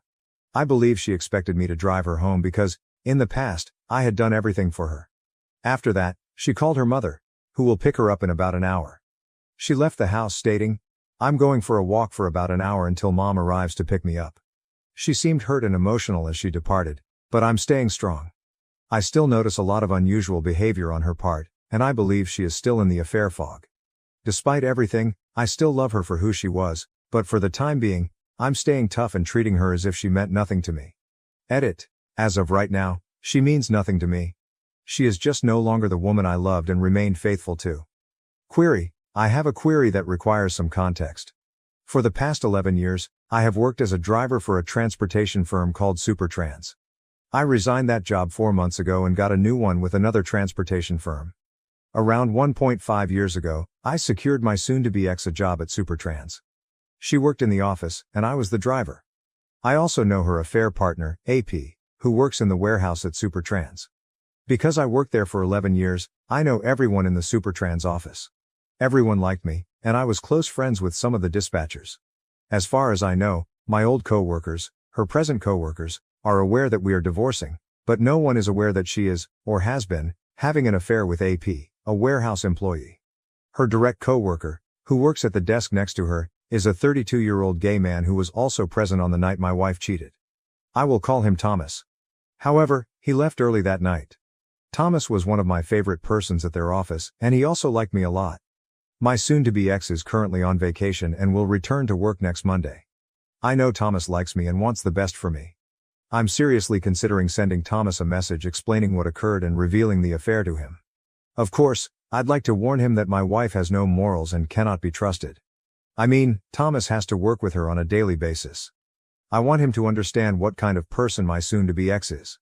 I also plan to inform him who the AP is because Thomas was with them the night she cheated. I want Thomas to understand how morally bankrupt the AP is, and I understand that this may appear to be a desire for vengeance. I suppose I do. This woman has put me through hell. I mentioned a few weeks ago that I would love to hear about her having a bad day at work next Monday since her co-workers knew she deceived me and had an affair. Really, everyone liked me. I've known the majority of her staff for more than 10 years. Furthermore, I have the option of telling or not telling anyone about her adultery. Okay, so this isn't the question I intended to ask. Should I do this? But I believe I've already made up my mind. I'd like to hear your thoughts on it and why you think I should or should not. Update 2. You've all been a tremendous assistance in my predicament. I must admit that I am mentally exhausted, but overall, I am doing better than I could have expected after only 6 weeks. I have a question regarding my soon-to-be ex-wife's current behavior. Is it common for my soon-to-be ex to treat everyone around her as trash, except her AP and her own parents, I suppose? She is clearly treating me horribly, with no respect, as if I were the worst spouse ever. She claims she's been miserable for several years, which I think is pure nonsense. Anyway, I don't really care what she's doing to me anymore. She's wrecking her life, not mine, but it's having an impact on others as well. My father gave her the sweetest note he'd ever given. And she didn't even respond with a thank you, nothing. After my mother died in February of last year, my wife would often take my father to a nearby amusement park. They both have subscriptions to it, so they go very frequently. My father adored her, and I am witnessing him age by the hour, which saddens me deeply. My soon-to-be ex-wife does not even send a thank you note. She simply leaves him to read. She also stated that she wanted to be close friends with my younger sister, but they have not spoken in several weeks. Also, my wife was meant to spend the day with her best friend, a common friend of ours, but she is now ignoring her. Her best friend texted her numerous times yesterday, wondering whether today was still on, but my wife did not respond or even check her texts. She also didn't answer the phone. So today, when they were meant to meet, the same thing happened. She didn't answer the phone. Her BFF sent her one more message, wondering whether she was still coming. No response. She didn't even read the messages, even though her WhatsApp status reveals she was online after they were sent. Needless to say, her best friend has been crying all day. She took the day off to spend with my wife, go shopping, and have fun, and then this happened. Is this typical behavior for someone in an affair fog, or might it be something else? I don't care what my wife is doing. I'm done with her, but this is so awful for her best friend. She's been crying on her couch all day because my wife treats her this way. While I'm composing this, another question comes to mind, but I believe I already have the answer. My soon-to-be ex-wife is telling everyone we broke up because we grew apart and she hasn't been happy in years. I believe it is typical for a cheater to make excuses and not be open about what happened and how they fell in love with someone else. Oh, I almost forgot something really crucial. Her BFF, a common buddy, really stayed with us for 6 months, from November 2021 to April 2022. She had recently gotten out of a nasty relationship and had no place to stay. We had an extra room, so we brought her in. Anyway, my wife and her best friend actually discussed everything, including our relationship and sex life. Everything. I talk to her best friend every day and she's been extremely lovely and completely honest with me. I asked her whether anything my wife had said about being unhappy with me for an extended length of time was genuine. BFF claims it's all lies. My wife has never mentioned anything to her, nor has she expressed any displeasure with me. Keep in mind that they told each other everything except their feelings of unhappiness. So either my soon-to-be ex-wife is clearly lying now, I'm not sure why, possibly to explain her cheating on me and fleeing our marriage, or she has kept her unpleasant feelings hidden from absolutely everyone but herself. I honestly do not know. But in my experience, I've never noticed her being dissatisfied with me, and BFF agrees. Many thanks again, everyone.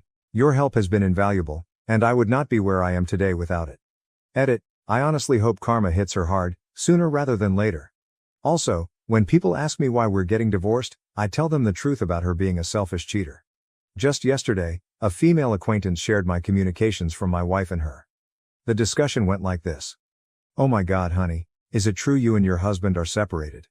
My wife said, yes, sadly, this is the truth.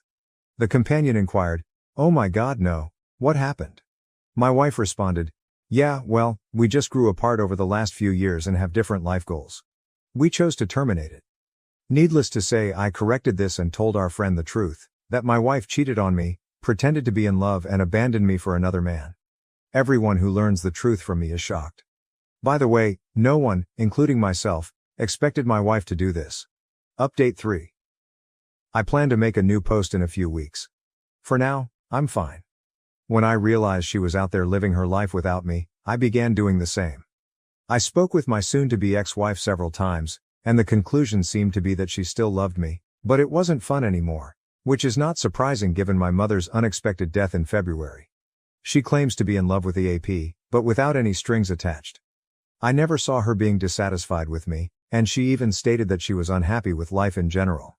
So what I believe happened was that she cheated, developed affections for AP and abandoned me for him. Once that was evident, I decided to let her go and focus on myself. At this point, I don't care what she's doing or if she'll return. I am fine either way. Work is going well.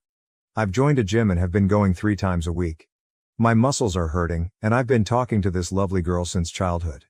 Even though it's only friendship, I'm grateful to have a female friend with whom I can chat about anything. She lost her father last year, so we can all empathize with losing a parent. So sure, I'm fine. Regarding the divorce, we had to acquire a large number of documents, which were then forwarded to the mediator. We are currently waiting to hear from him before scheduling our next meeting and moving forward with the divorce. As of right now, I've already decided that the divorce will proceed, regardless of whether my soon-to-be ex-wife returns. Divorce is inevitable since the marriage has ended. Update 4. We'll sign our divorce papers and make it official in 4 days. This is going to be a long post because I haven't updated in nearly 4 months. Well, I made some blunders along the way, but I also made movements that restored my power and made me respect myself again. For starters, 5 months after the first shock, I no longer think about or feel affected by the adultery. So, for everyone going through a difficult period, please believe me, it will get better, and time is on your side. After adultery and our breakup, I committed blunders. I begged, pleaded, became angry, furious, and felt completely out of control, as if she had lost her mind. This persisted for around 2 months. Unfortunately, after this period, I decided to stop whining.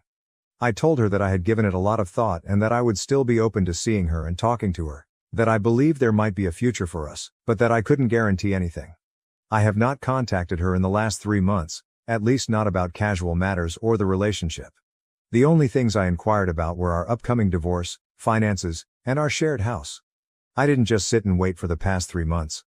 I am now 32 years old, and for the first time in my life, I went to the gym to work out, muscle building specifically, as I have always been on the slim side.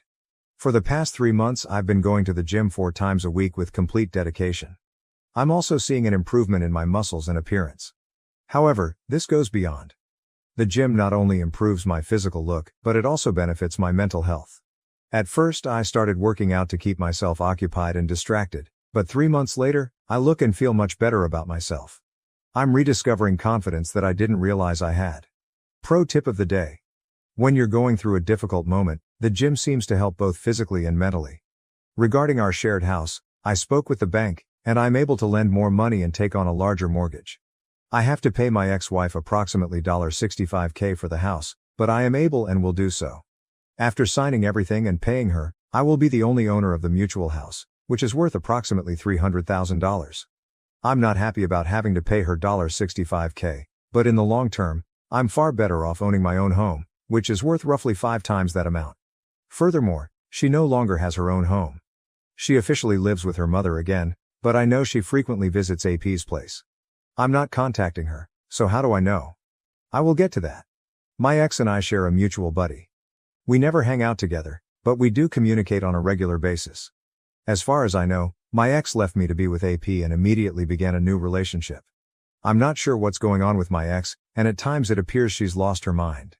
I try to keep my thoughts away from her, but occasionally they travel where they shouldn't. At the moment, I think I could refer to AP as BF because that's what he is now. However, I will stick with AP because that is how it began. Anyway, concerning AP and my ex-wife, karma is a B********, and it's beginning to bite hard. When my ex and AP first got together 5 months ago, everything appeared fine for them. However, the tables are starting to turn. AP is currently at home suffering from depression, which I know since a common acquaintance showed me screenshots of a chat between my ex-wife and her. Additionally, AP is currently out of work.